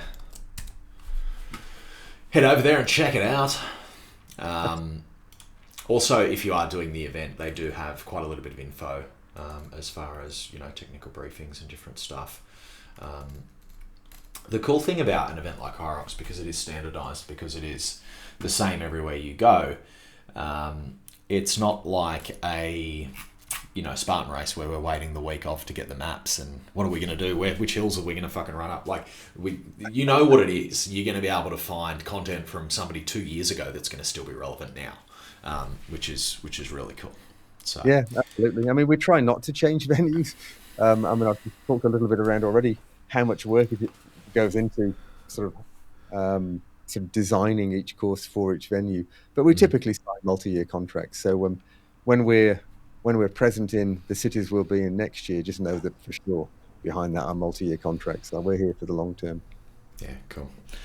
A big thing that I wanted to ask, you've gone over a few interesting stories of mistakes that have been made and different penalties that have been issued. Do you guys have, and I know there'll be race briefings and that type of stuff for athletes, but is there sort of things to look for? Here's common mistakes. Here's some common technique things that you see a lot of people do wrong. Yep. As I think every athlete on this that's going to watch this chat, it's going to be their first Hyrox. What are the things that they should go in thinking about so once they start dropping the hammer and their brain stops working, they're not going to... First one right there, most people go out way too hard on the first run and the ski erg and absolutely flog themselves. Mm-hmm. And it's hard, isn't it, not to get caught up in the magic of the moment and there's the music and the crowd cheering, and no one ever likes to feel like they're dropping away from the pack that's in front of them that they've just started with and so on. But you've got to run your own race. Mm-hmm. Same with OCR, right? You've got to run your own race based on how you feel, how your training's been, what you should be running at and so on. So it's very hard, isn't it? But nonetheless, you have to try and just let go of what anyone else is doing and just focus on your own strategy. And yeah, just it takes about an hour and a half for most people. I mean, some people watching this will do it quicker than that, and some will take longer, and that's fine. But the average is an hour and a half, and I mention that only because, or an hour 34, it's an endurance event. And in particular, the sleds, I'd say, that's where you see most people, that's what slows people down, it's the sleds. And so it's a bit late now from a training perspective for this year. But know that, yeah, you don't want to get to the sleds. So you've gone out really hard on run 1, smash the ski ergs, starting to kind of, feel the effects of that in run 2, because station 2 is the sled push, station 3 is the sled pull. Both of those are heavy, they're gassy. So know that you want to get to the sleds in a state that you can do your best, which means don't work too hard. And the other one, which is really common, well, actually, I mentioned already, it shouldn't be too bad at Sydney, maybe. Don't run out of the in arch. And don't run in the out arch. That won't happen, but there's a risk that people will. Because you see people come into the ski erg station, and either they finish their ski erg and turn around and try and run the way back the way they came in, and there'll be our crew going, no, go the other way, to the end. But they'll run out, and particularly with the design of this one, the in arch is kind of opposite where they're going to come out of station 1, and there's a risk you just get a big arch, and you run through it and turn right, and off you go. And that'll be a minute penalty, and that's a shame, because if you run you might get to the end of the day and think, I'm really happy with that, and then you look at the times, I've got 3 penalties, I've got 3-minute penalties, and it's avoidable. The other one which comes up a lot, especially with particularly with doubles, is try and gamify it. So they might go, if you and I were doing it, for example, and let's pretend for a moment, Matt, that I'm a better runner than you. Let's pretend that. And you go, well, I'll tell you what, I'll go ahead because I'm quicker on the run. I'll get to the workstation. I'll start working. You catch up and take over. Yeah. Totally logical, isn't it? Except for we've got timing mats everywhere, and you have to stay together. Right. If you don't stay together, you will get penalised, and the system will do that automatically. So it doesn't even rely on us, the judges, seeing. We know it's the doubles division. So when you see one athlete come in and start pushing the sled, and they're on their own, you go, "Where's your mate? Where's your partner?" I mean, they come and you go, well, guess what? Stop. Pull the sled back to where it started. And you can only start when your mate's here. And that's soul destroying. Cool. So, my point is only stay together. That's the point. Leave your mates. How does the doubles division work? So, obviously, you got to run together. Are you then splitting the reps? Like you're just getting through, say, 80 meters of burpee broadside jumps? Is it just 80 meters have to be done by one person? No, you can partition each workstation however you like.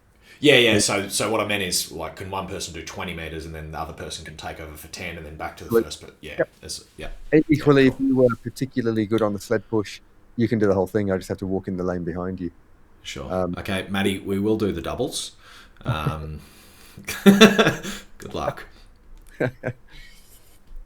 Cool. It's a good fun. Doubles is a really fun way of doing it. You can be fast. Yeah, the average for a double is quicker than an hour and a half. Yeah, cool. Yeah. I mean, you're sharing the work across 2 people. Would that be so? You can do all the different divisions. So you can do pro doubles, HCAT. So well, as of this coming season, pro. So technically, from our perspective, January onwards, there will be pro doubles, which is really exciting, and the pro doubles will then have to be at World Championships as well, which is awesome. Yeah, really sweet. That's out in the wild now. People know about that because the UK is already selling regos for next year, and by default they'll be one of the first to have the pro doubles, which is really exciting. I mean, the sport's evolving in front of our eyes. It's amazing. Yeah, that's cool. I've got a question here from Maddie. I was just trying to resize that. So, for the growth of OCR sports, how do you find Hyrox fits into the picture compared to Spartan, Tough Mudder, etc.? How do you find they complement each other from a growth perspective? That's a good question. At the end of the day, the market will decide, won't it? If people come and have a go at Hyrox and they enjoy it and they understand that it's really the World Series of Fitness Racing, and they can see the growth potential within it for themselves from a competitor's perspective. And it's an experience, right? Like any of these things, it's an experience. And if we provide a good experience, people are naturally more inclined to come back and want to do more of that.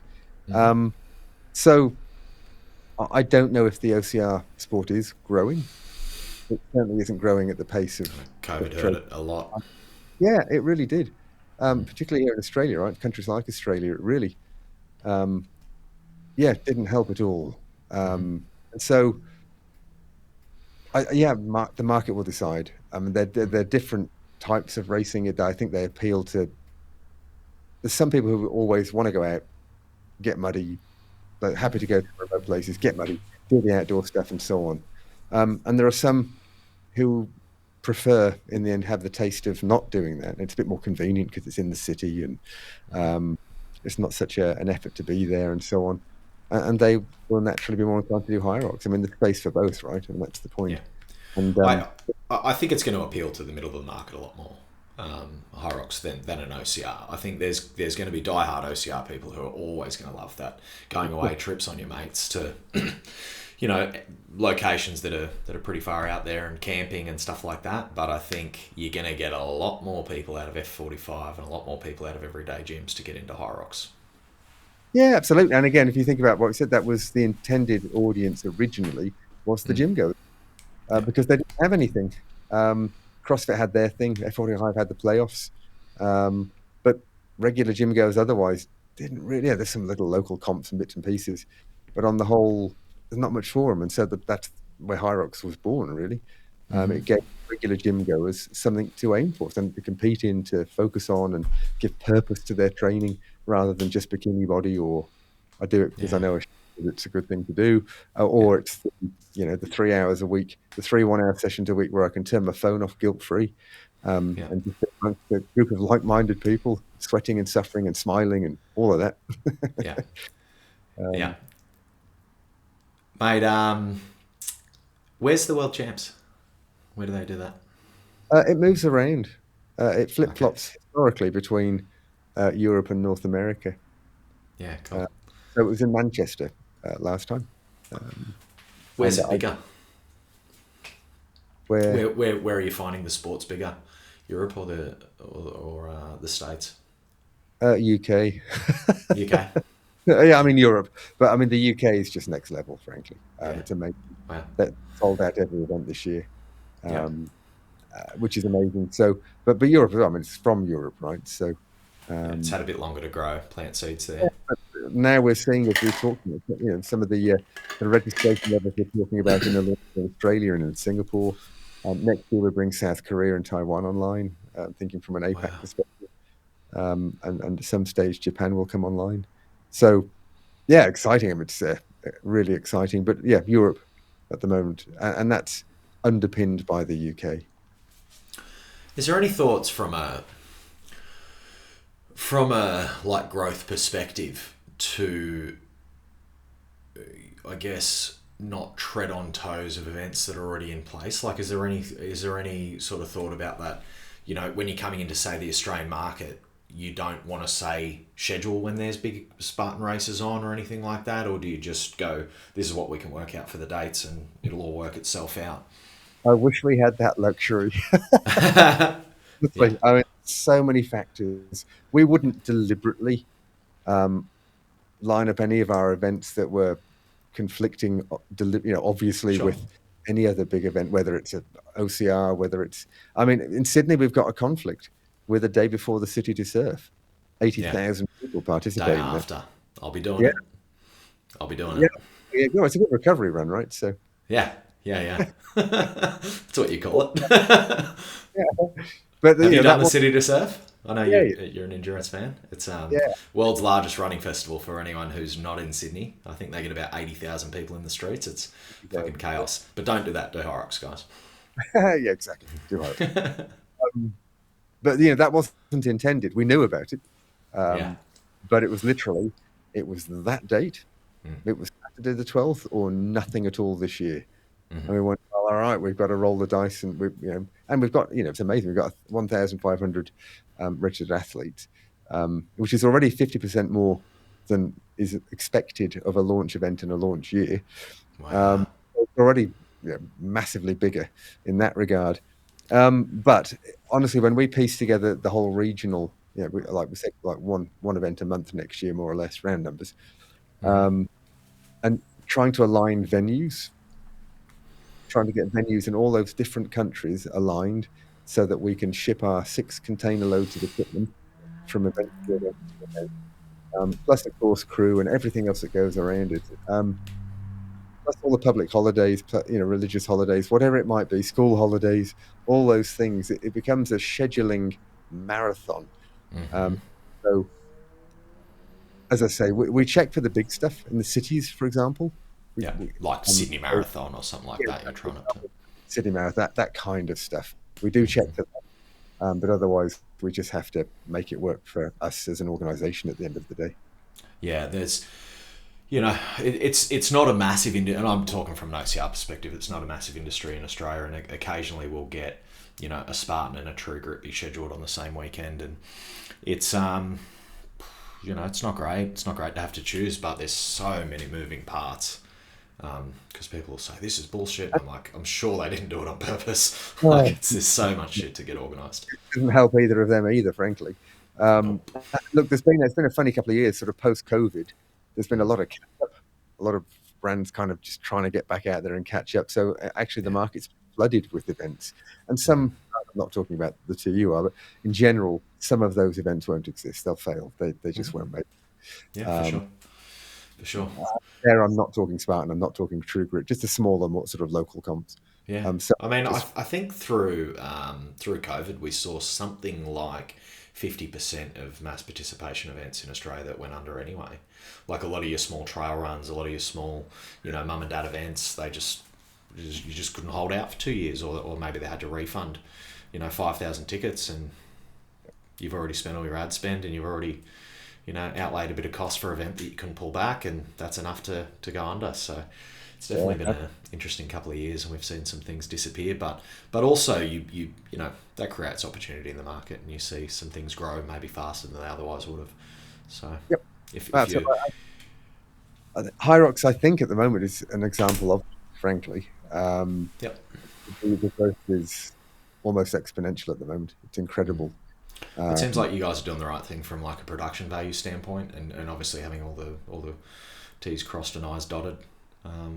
Yeah, and well, to the point where I know that we're now going to deliver what we've got on the table. It's not just it's massive growth. And so now it's a case of ensuring that every single race is delivered at the same standard, and there's no compromise on that. I can tell you now, Christian, the co-founder I mentioned, he'll be at Sydney and Melbourne. Yeah, cool. The big man himself. One of them, there's two, there's Mo as well. But yeah, he'll be there, and you can be sure he's there making sure.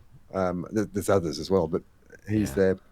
He wants to make quality sure control and is delivered as it should be. Yeah, which is great. He'll be happy because it will be. Absolutely, it's good. Mate, Monique's asked a question. So Mon works with me actually. One of my athletes, one of my coaches. She'll be doing the Elite Pro division. Was just recently over in the States for Battle Bunker. I'm not sure if you know about that one, about hunters. Yeah, she went over there and did that. So she's just saying, my 2 cents, after being with a lot of the US peeps, I'm finding more OCR athletes turning to Hyrox and other hybrid fitness comps as their primary sports to train for because of the prize money and the growth of the hybrid fitness overall. So yeah, exciting times. Appreciate the share. I know that the elite division, the elite part of the business, let's say, of Hyrox, is something that it's been a bit of a quandary because... That's a good word. Yeah, thank you. Because we are, as we said, for the everyday athletes. That's the main focus. That's the main purpose of Hyrox, let's say. Mm-hmm. There is no doubt this elite component of it, and celebrate that.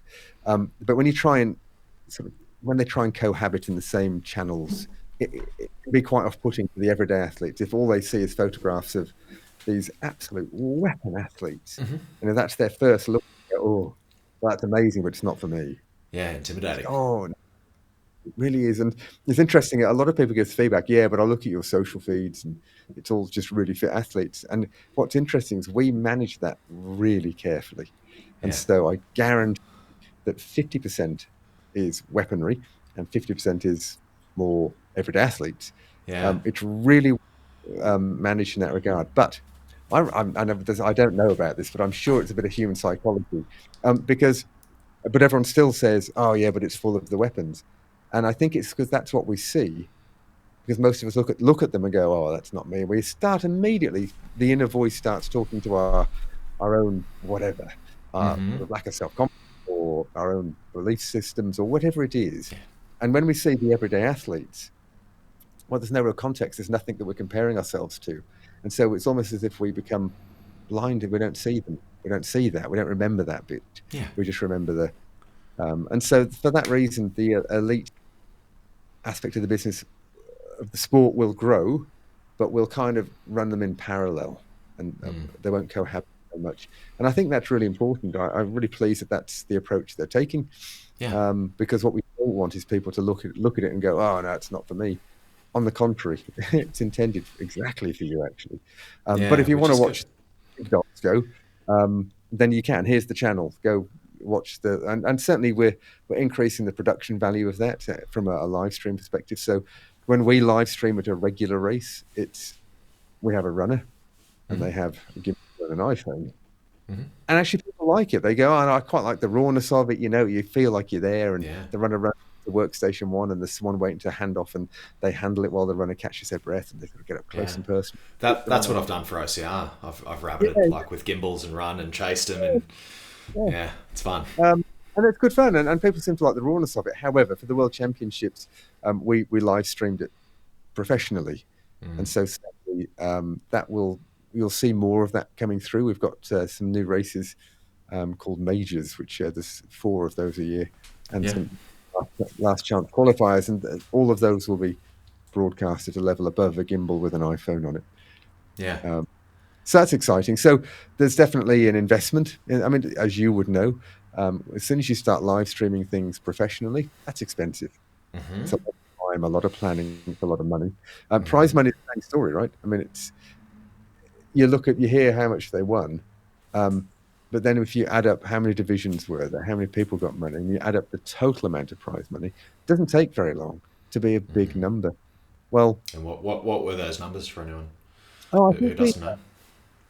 I think Hunter for winning world championships, it was something like 19,000, something like that. Which is tidy. Level, yeah, yeah. But it's not CrossFit Games, $400,000. Not But yet. that's a game. No, well, that's right. But I mean, Noble are cutting the check, aren't they? That's Yeah. the reality. Yeah. So big title sponsor means you can Yeah. then, okay, brilliant. Now we can talk about more meaningful Yeah. prize. We can talk about Yeah. improving the broadcast levels. It's just commercial reality at the end of the day, Mm-hmm. and we're building rapidly as we go. There's only so much you can do in one go, but it's really pleasing to see those next evolutions now, both in terms of prize purse and broadcast levels. Are you seeing a hunger for it as a spectator sport? Are you seeing people coming to these events who are not participating at all? They're literally just there to watch and maybe watching live streams? More and more. So I think a lot of the spectators historically have been family friends, but we're starting to see an increase in people who just want to come and watch it. And certainly the Yeah, live cool. stream was really interesting for us, because for sure the viewing figures were far beyond our expectations. Yeah, Uh, wow. it was really interesting. Yeah, really interesting to see the numbers for that, the stats. And as I say, it'll only get better and better and bigger and bigger. But if I we've had suppose, yeah. 360,000 spectators this year, I think it's athletes. I think it's around 50,000 spectators, something Wow. like that, over globally. Yeah. Wow. Decent That's numbers. cool. That's cool. And I mean, it's accessible, right?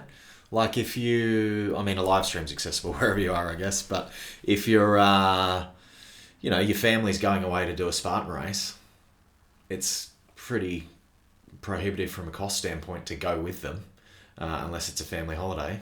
Whereas if your son's competing in Hyrox and you live in the same city, you can just drop in and sit in the grandstand. Like, it's a bit easier to drop in and participate in that manner. So And it's a magnificent spectator sport, frankly. And I say that as someone coming from a sort of ultra distance triathlon background in particular, which is probably one of the worst spectator sports in the world. Yeah. He just went past. He'll be 5 hours. And they go, oh, there they go. Right. Yeah. Now I see the same thing again. Brilliant. So and we work hard with them, and we designed the race venues so that the easiest way I find of describing it is we have fingers for the spectators. So we have in between the workstations where possible, we create fingers where the spectators can go down. So oh man, like channels. Yeah, exactly. So if you could have your whoever, one of your athletes, sort of flogging themselves on the ski erg, you're 2 feet away. You're right in front of them. You talk to them. You can't give them anything. It's no outside assistance. You can't feed them drinks or anything like that. But you're right there. You're up close and personal. And we try and do that with all of the stations where possible. So that makes for it's good fun. It's really good fun. So family, friends come along, or training buddies, or whoever, coaches. You can come and support or smack talk, whatever takes your fancy. Amazing. I'll do all of those things. Excellent. What penalties are there? We obviously spoke about the time penalties if you run in the wrong chute, but or the wrong arch. But are there any other penalties that can be accrued aside from that? If you miss a lap, it's 5 minutes added to your time, and that'll be automatic. So it's all just time in general, like time with the penalties. Some are time and some are not time. The wall balls is just it's either a rep or a no rep. And if it's a no rep, it doesn't count, so you got to keep going. Sled pull. If you incur a penalty there, you have to move the sled back 5 meters. Ooh, how would you get a penalty in the sled push or a pull? You get one warning, but you might go into the neighbouring lane with the sled or with the rope or the balls. It might be that your non-working partner's kind of walking alongside you, but inadvertently they're in someone else's lane, and that kind of thing. And that's a pretty brutal penalty, right? And it's double. If it's doubles, it's 10 meters. So double the penalty. So and burpee broad jumps, for example, again 5 meters. You have to go back 5 meters. It's my nightmare. Yeah, that's right. And if it's doubles, you go back 10 meters. So you're doing all of those 10 meters, Matty. One partner of the two that incurred that penalty. Like, really? You're doing the 10 meters right now? Matty Day is a burpee animal. If I do the doubles with him, he's all over that. I'll do the heavy stuff. So yeah, some of them are distance penalties and some of them are time. And then, as I say, wall ball, it's just, no rep. Yeah, cool. And all of that's obviously going to be made very clear to athletes on the day. And well, even before the day. So they've just, for Sydney, they've just had their athletes' guide sent to them. I think I did see an email today. Yeah, if you're racing in Melbourne, yours will come out in a couple of weeks. But then we do, as I say, the Friday night, so the night before the event, we do a full technical briefing. It'll be me, myself, and Rich on camera on Instagram, and we literally walk through the whole venue, so you can even see where you will be racing the next day. And we work hard to try and make sure the rules are understood, because we don't want people to get penalties. We want people to come and race clean and have fun, and then they get their true time without sort of walking away licking their wounds because they got their time plus 5 minutes because they missed a lap because they, in the heat of battle, didn't count 3 properly. Yeah, it sounds so simple, and I sound like I'm taking the piss of it. I'm actually not. I get it. Like, how many workouts do you do in the gym where it's the most simple workout, and then how many reps have I done? Or you move on to the next thing and it's the wrong thing because you've missed something. It's like really interesting how the brain works under load. Yeah, I mean, it's why they tell us. It's why I tell my athletes, don't do maths while you're running. If you're trying to run and you're trying to go, I'm holding a 4:38 pace, that's going to mean I'm going to finish at 2:50. Like, as soon as you start doing that, that workload on your brain is going to pull away from something else.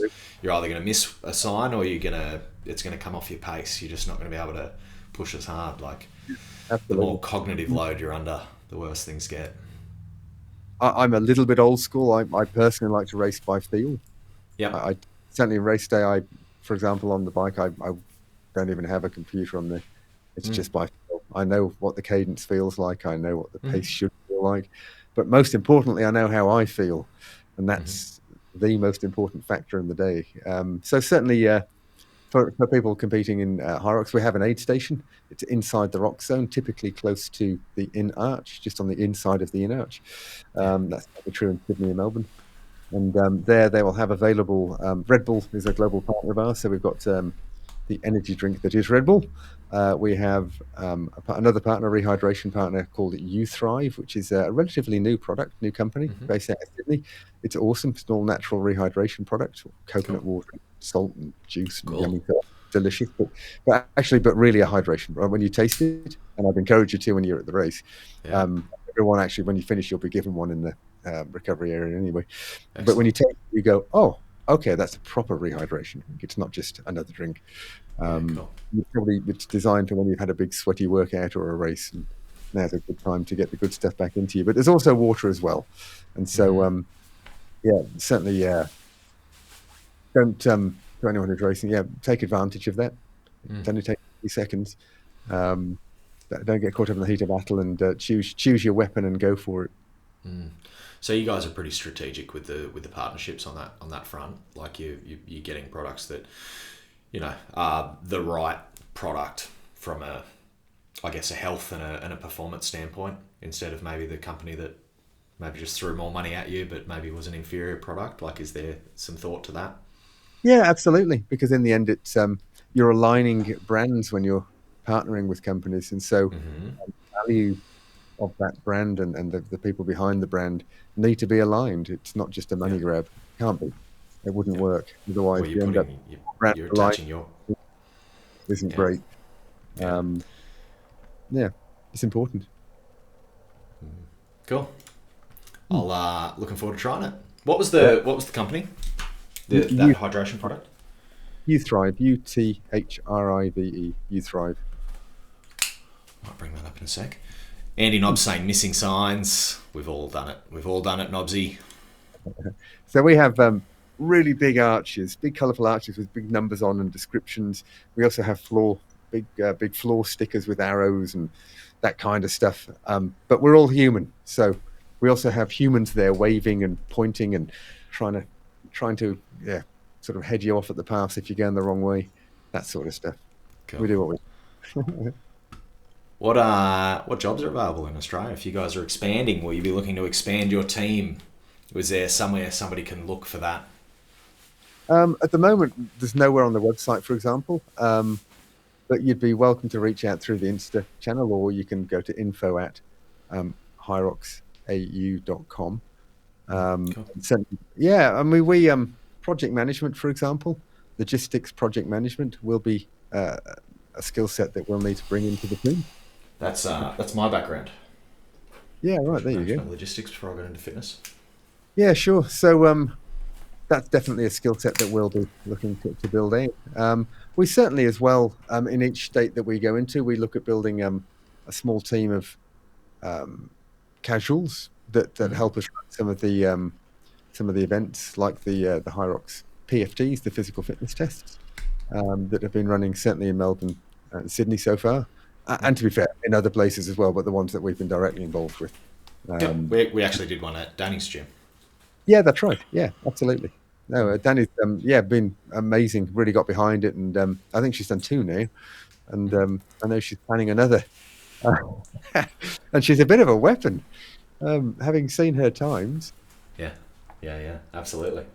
Do you know what the PFT is off the top of your head, as far as what the actual workout looks like? I can definitely Google it. Oh yeah, the PFT for sure. So a pure PFT involves, and I say it that way because some gyms can't run.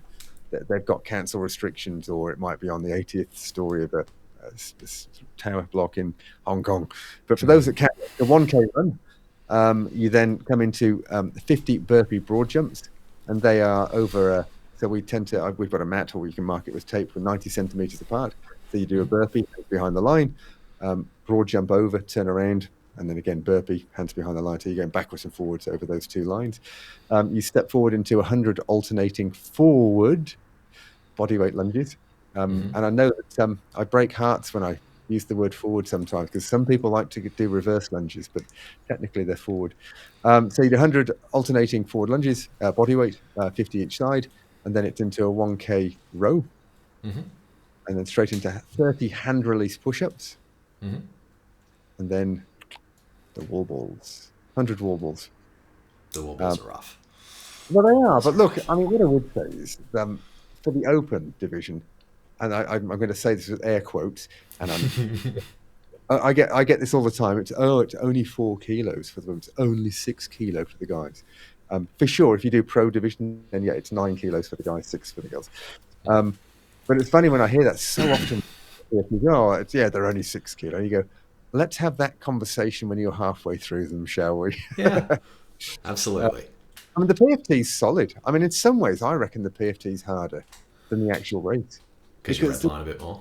Redlining, yeah. I mean, if you want to be competitive with the PFT, and I love the fact we've got the likes of Peter Day and Chris Woolley and Liam Eden from BFT and Waterloo. The three of them are absolutely going for it at the moment. They keep bettering each other, and I'm stoking the fire because they send me their video. I mean, normally it's an in-person thing with those guys. They send the video so that I can verify they did it. And I mean, I do watch them, but you know what? There's no way any of those guys would cheat. They wouldn't sleep at night if they did that. They'd just be itchy. But as soon as Chris in particular, as soon as I go, Liam just got this time, and I screenshot the leaderboard. And literally last time I did that, the next day he came back with, yeah, okay, I gave another go today. Here's my time, and here's the video. It's like, Chris. The interesting thing too, you know, some of the boys that I know will probably log a better PFT time than they will a Hyrox time. Like some of the guys are a little bit lighter, a little bit faster, and there's a little bit more bodyweight stuff in that workout. Whereas when you give those guys the farmers carry, the heavy sleds, they're going to hit a wall a little bit faster. So it's going to be interesting. Often as Liam in particular, so he's got quite a reasonable CrossFit background. What's Liam's last name? Meadham. Meadham. M-E-D-H-A-M. Yes, he owns and runs BFT Waterloo. Yep. Watching him do the burpee broad jumps, that was a masterclass, let me tell you. Yeah. Yeah, it was like, as soon as I saw it, it was like, okay, it's got to be CrossFit. And sure enough, chatting with him, he's got I think, regional level CrossFit athlete. Yeah, and he was so efficient with the burpee broad jumps. It was literally a masterclass. I wish I videoed it. It was joyous. I look like a baby giraffe that's struggling to stand up when I'm doing it. It's ridiculous. They're not my favourite. Bees in the world. Yeah, they're not my favourite. I got really, really good at obstacles because I dislike burpees. Well, we only got a few of them to do on next Saturday. You'll be fine. You'll be right. So, there's good water at the finish line. Dana saying better check Wellington in New Zealand. Dana is actually going to be doing the pro division as well, and also will be Danny's partner for the doubles. So are you saying that Dana's another contender for Wave 1, or? Yes. Sorry, Dana. Yeah, she can throw down too. She's a real good OCR athlete. Actively trying to find out more, particularly on the women's side, because a lot of the names weren't obviously recognisable to us, and we're kind of, come on, we've been trying, we've been pushing it, saying, tell us, tag who else should be there. Wave 1. Dana, you're in Wave 1. You heard it here first. Mon saying stack the field, so pumped. And actually, Dana was being very helpful then. Wellington, if she could email us with any specific venue she has in mind in Wellington, that would be amazing. Just again, info@hyroxau.com. That would be awesome if you've literally got a venue in mind. Cool. There you go, Dana. You could make it a reality. Adrian Mannix saying love it. He's done some crazy endurance events too. The Hurt 100 in Hawaii. Oh, yeah, absolutely. We're going to get into, I'm going to sort of shift sideways in a second, talk about some of the things you've done, hopefully, because you've got some crazy events under your belt. But Corey's saying this chat has made me want to hit one more. Do we have dates for Brisbane next year? August. Keep it free. I can't. I won't look in a date. I'll tell you now, it's August. Because they'll fucking hold you to it. Don't say it. We've learned until we sign a contract, anything can happen. But it's August. Yeah, cool. Danny saying absolutely. Dana Mayer. Uh, She is a go. well and truly Um, thrown under the bus. what's that? Well and truly thrown under the bus. Yeah, yeah. It's good. It's good. These girls know what I'm like. Mate, I can't think of anything else. I had a couple little things that I'd written down to ask, but I think we've covered everything. It's been pretty comprehensive chat about Hyrox. So hopefully, if anyone has any questions that we didn't cover, ask them now or send them through to me, and I'll try to get them answered. But Matt, I wanted to talk about you because you obviously had that 6-year stint building the Bay Games up, but you're an endurance athlete yourself. So, Yeah, mate, yeah. tell us about some of the things you've done.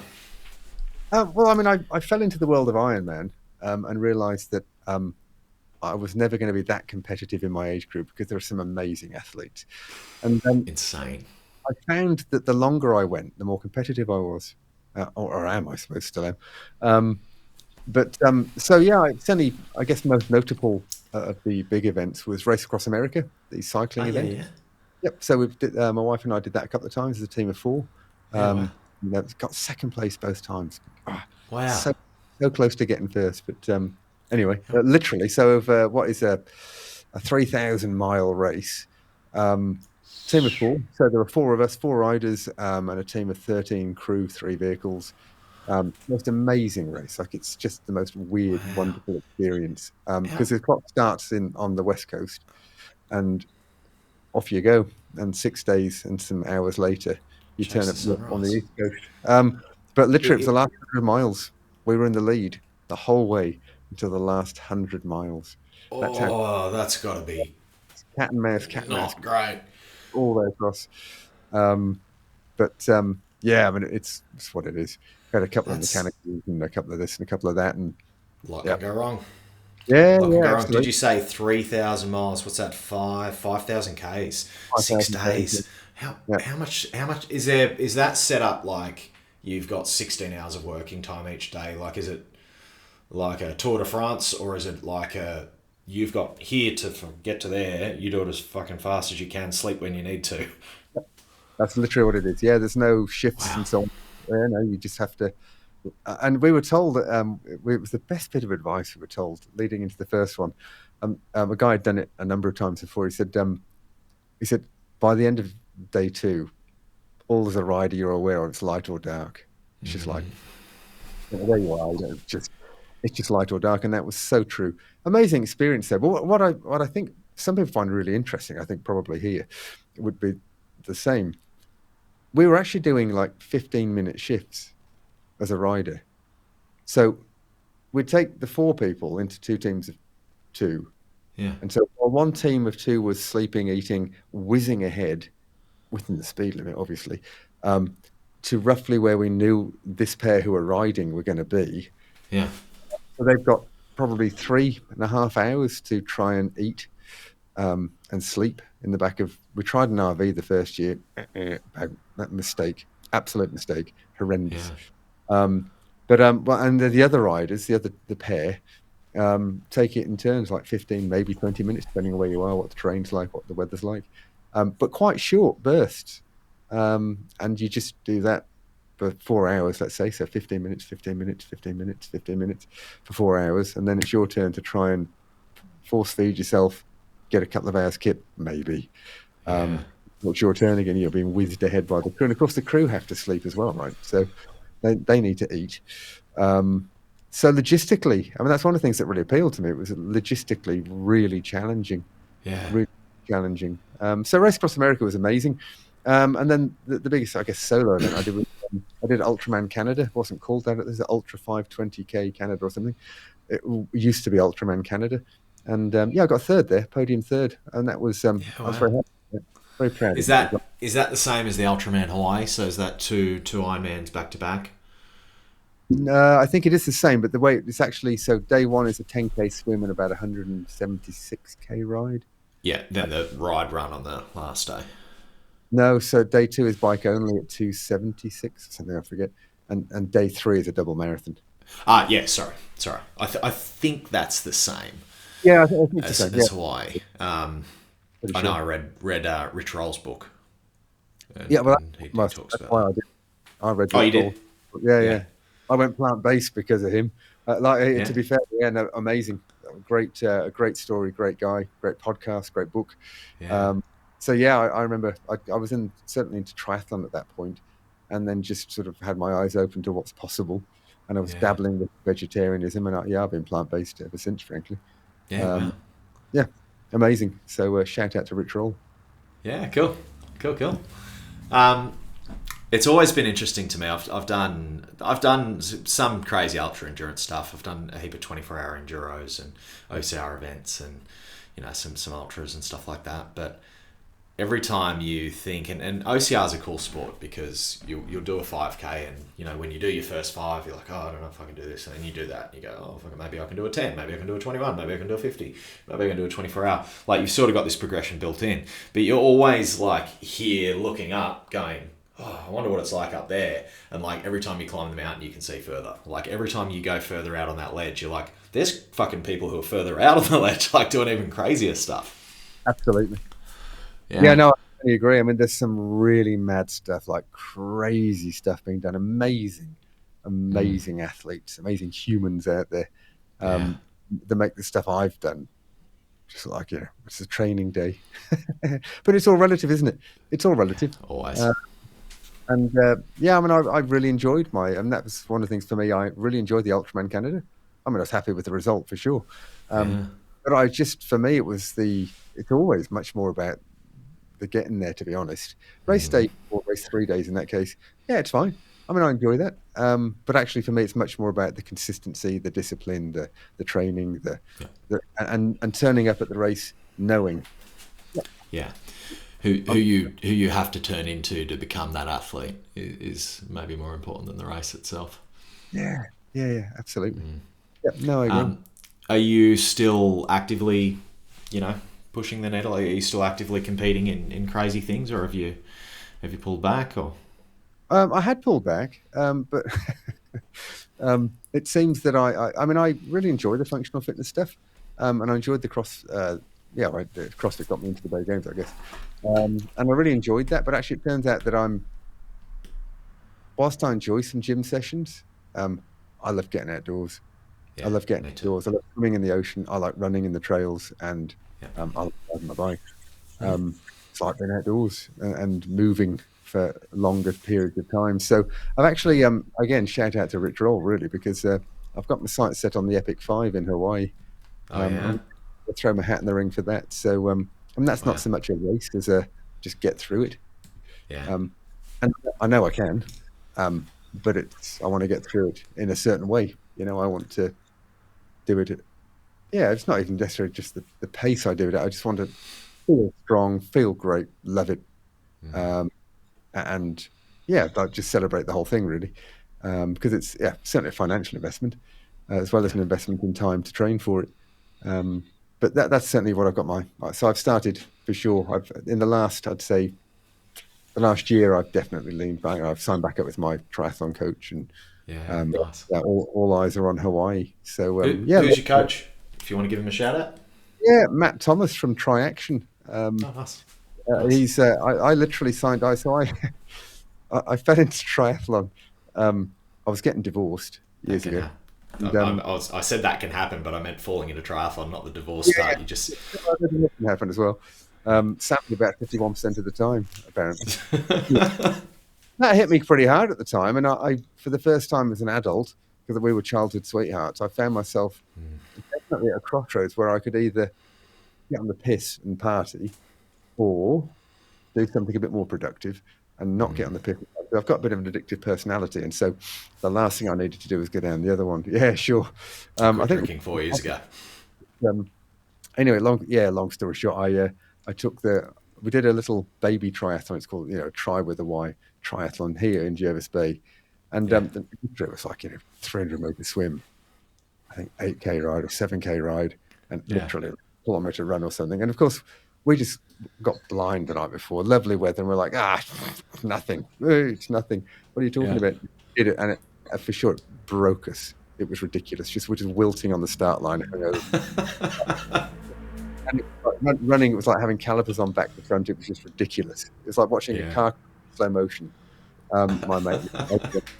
Anyway, but I got the bug, and it was humbling, and I was like, oh, hang on a minute, like where am I at? And also I got the bug a little bit, and I thought, well, if I lean in hard enough, I know I won't go down the other path. So I signed up for an Ironman. I said my first Ironman, I didn't even have a bike of my own, and I literally reached down. I ended up with about 2 weeks of realizing I knew nothing about how to train for this thing. I thought, oh dear, I signed up, so I need a coach. And yeah, I found Matt from Tri-Action, and he's been with me the whole journey now. I mean, from Ironman, multiple Ironman, and then all the stuff beyond that. And I mean, he said as well, I mean, he's enjoyed the journey so far. He's grown as a coach. He's had to very classic triathlon coach before me. And now he's had a whole number of athletes come through that go to him because of his experience with the longer stuff or the lairier stuff. And he's had other athletes already go through Epic 5, all of that. Yeah, that's awesome. I consider him a friend now. He's a great guy. He's competing this Saturday. He'll be there. Cool. Yeah, you do sort of live vicariously through your clients a little bit sometimes when you've got a client who's growing and changing, and you can sort of level them up, and then sometimes a client will go, hey, how about training me for this? And you're like, I don't know, fuck all about that. And I'm like, just give me a week and I'll work out how we're going to do it. And it's cool. Interesting, the relationship over time that you develop with a coach. I mean, there was a few years ago, it was a bit of a low patch, and it was really interesting for me because I found myself, I wasn't on program at that point. I called Matt, just catch up, and I didn't even tell him what was going on, but it just lifted my spirits to talk to him. And I was really interested that he was one of the sort of two people I thought to give a ring. So I think there's certainly a special bond that you develop with your coach. 100%. Mentors, any mentor. It doesn't necessarily have to be sport, but mate, it's. I mean, I had too many of those stories where when we were first getting into OCR, we'd go away as a boys' weekend, and you'd be on it until about 3 a.m, and then you're at a start line at 6, and you take off, and you're having a spew a K in, and I quit drinking about 4 years ago.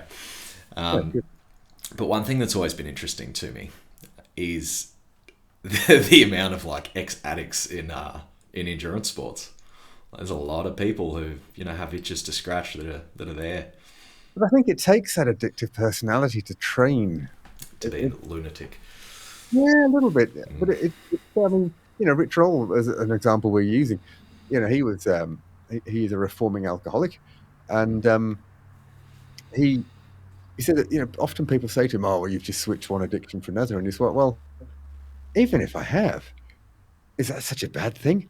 So I'm now not drinking lots and lots and lots of alcohol. I'm running a lot and I'm swimming a lot. Like, what would you rather I do? Like, but it's right. It is feeding that sort of personality trait, no question about it. Yeah, and that's okay. Yeah, 100%. I think that's just fucking life. You're just replacing coping strategies with better ones over time, hopefully. There's a guy who wrote a book, Matt Fitzgerald wrote a book, How Bad Do You Want It, which is fantastic, and I get almost all my clients to read, but he talks about that, like different athletes have different coping strategies of how they deal with a certain thing. And over time, you're just replacing the model with a better one and hopefully upgrading it. And if that's, drinking away your problems or running away your problems, I know which one's probably going to be better for you long term. Right. No apologies. Yeah. Mate, flicking back to Hyrox, talking about crazy endurance sports, do you know if there's any sort of thought in the future to maybe, have a spin-off or something like that? Like they go, well, we've perfected this Hyrox model, now let's do a 6-hour enduro or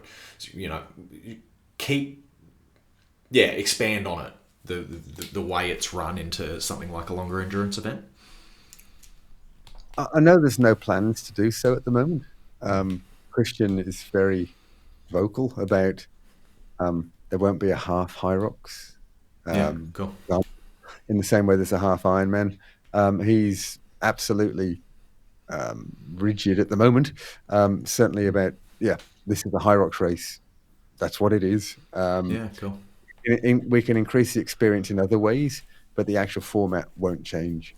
Cool. In the same way, because he said, if you think about, no one remembers the half marathons. No one talks about the half marathon in London or New York. Talk about the marathon. And he said, that's the point with Hyrox. Right. Yeah, absolutely. Yeah. So I'd say not. I mean, I know that in America, I don't know if it's an official thing or what, but I've seen it. They've got the Go Ruck version. So people doing it with weightless on, Yeah. like it wasn't hard enough already. Crazy So people, man. yeah, really. Actually, I saw it in Glasgow. There were a couple of guys, a couple of firefighters doing it in full turnout gear. They They didn't were have a definitely drinking. no PDA. They were raising money and awareness and all of that, but like the whole thing, and they really had the full turnout gear on. It's Yeah. like I think that's that's, I think Chris Woolley might hold a record for something like that because he's a fiery. I think he's got a record for a run, like a mile run in the full gear or whatever. I don't doubt that for a I'm pretty minute. sure. Yeah. Animals. It's going to be Chris for Animals. sure. Mate, it's been really good chatting. I've really enjoyed this. I've really enjoyed learning about Hyrox. I think a lot of people were on who were doing the event, and definitely some people who didn't know what it was, who now do, and you'll probably have them participating next year. And there's going to be a heap of people who watch the replay as well. Is there anything else that you wanted to go over that we maybe didn't touch on? I don't think so. Honestly, I have a great chat. Thank you very much. I think we've covered a wide range of topics. And other than obviously I'm biased, but I would say if you haven't given it a go yet, come and give it a go. Give it a go. You'll probably love it. Most people seem to, and it's not that we're trying to replace your other passions in life, but come and give it a go. We'd love to have you there, and it's just going to be a brilliant vibe. It always is. We've got great commentators, we've got great music, and great everything, frankly. So hope to see you there. Yeah, awesome. From everything I've heard, I think it's going to be a lot of the good things from OCR that a lot of this community really enjoys. You know, the accessibility and anyone can turn up and do it. And you know, I had an athlete this weekend out there who, you know, it might have taken him 6 hours to do the 10K, but I've got just as much respect for him as somebody who did it in 45 minutes. So you know, it sounds like you're going to be able to go into Hyrox with, you know, maybe not being the best athlete and still have an amazing time and get welcomed with open arms. So Very much so. Yeah, give it a go. Yep. Mate, if you could hang around for about a minute when I hit the stop on the recording. Guys, this will go up on YouTube probably tomorrow. Let me know if you guys have any questions or just message the Hyrox Oz Instagram. Are there any other socials or websites that you want to plug before we finish? HyroxAustralia.com. And if you want to send us an email, info@hyroxau.com. Beautiful. Are there spots open? I know some of the divisions are sold out. Can people still get tickets for? You can, absolutely. Sydney and Melbourne, we still have some divisions open. So doubles, particularly, I'd say. Open men has closed for Sydney. That's full. Relays closed. But doubles are still open. And so, that's a great way to get amongst it. Beautiful. All right. Thanks, guys. Cheers for tuning in on a Sunday evening. I will have another chat with Red Dust OCR this Thursday, who are going to be running their stamina event, which is a 12-hour enduro over in WA in a couple of weeks. So if you're keen on that, jump on for another one. A couple of people saying thanks for a chat, including Danny. Everyone have a good evening, and I'll see you next time.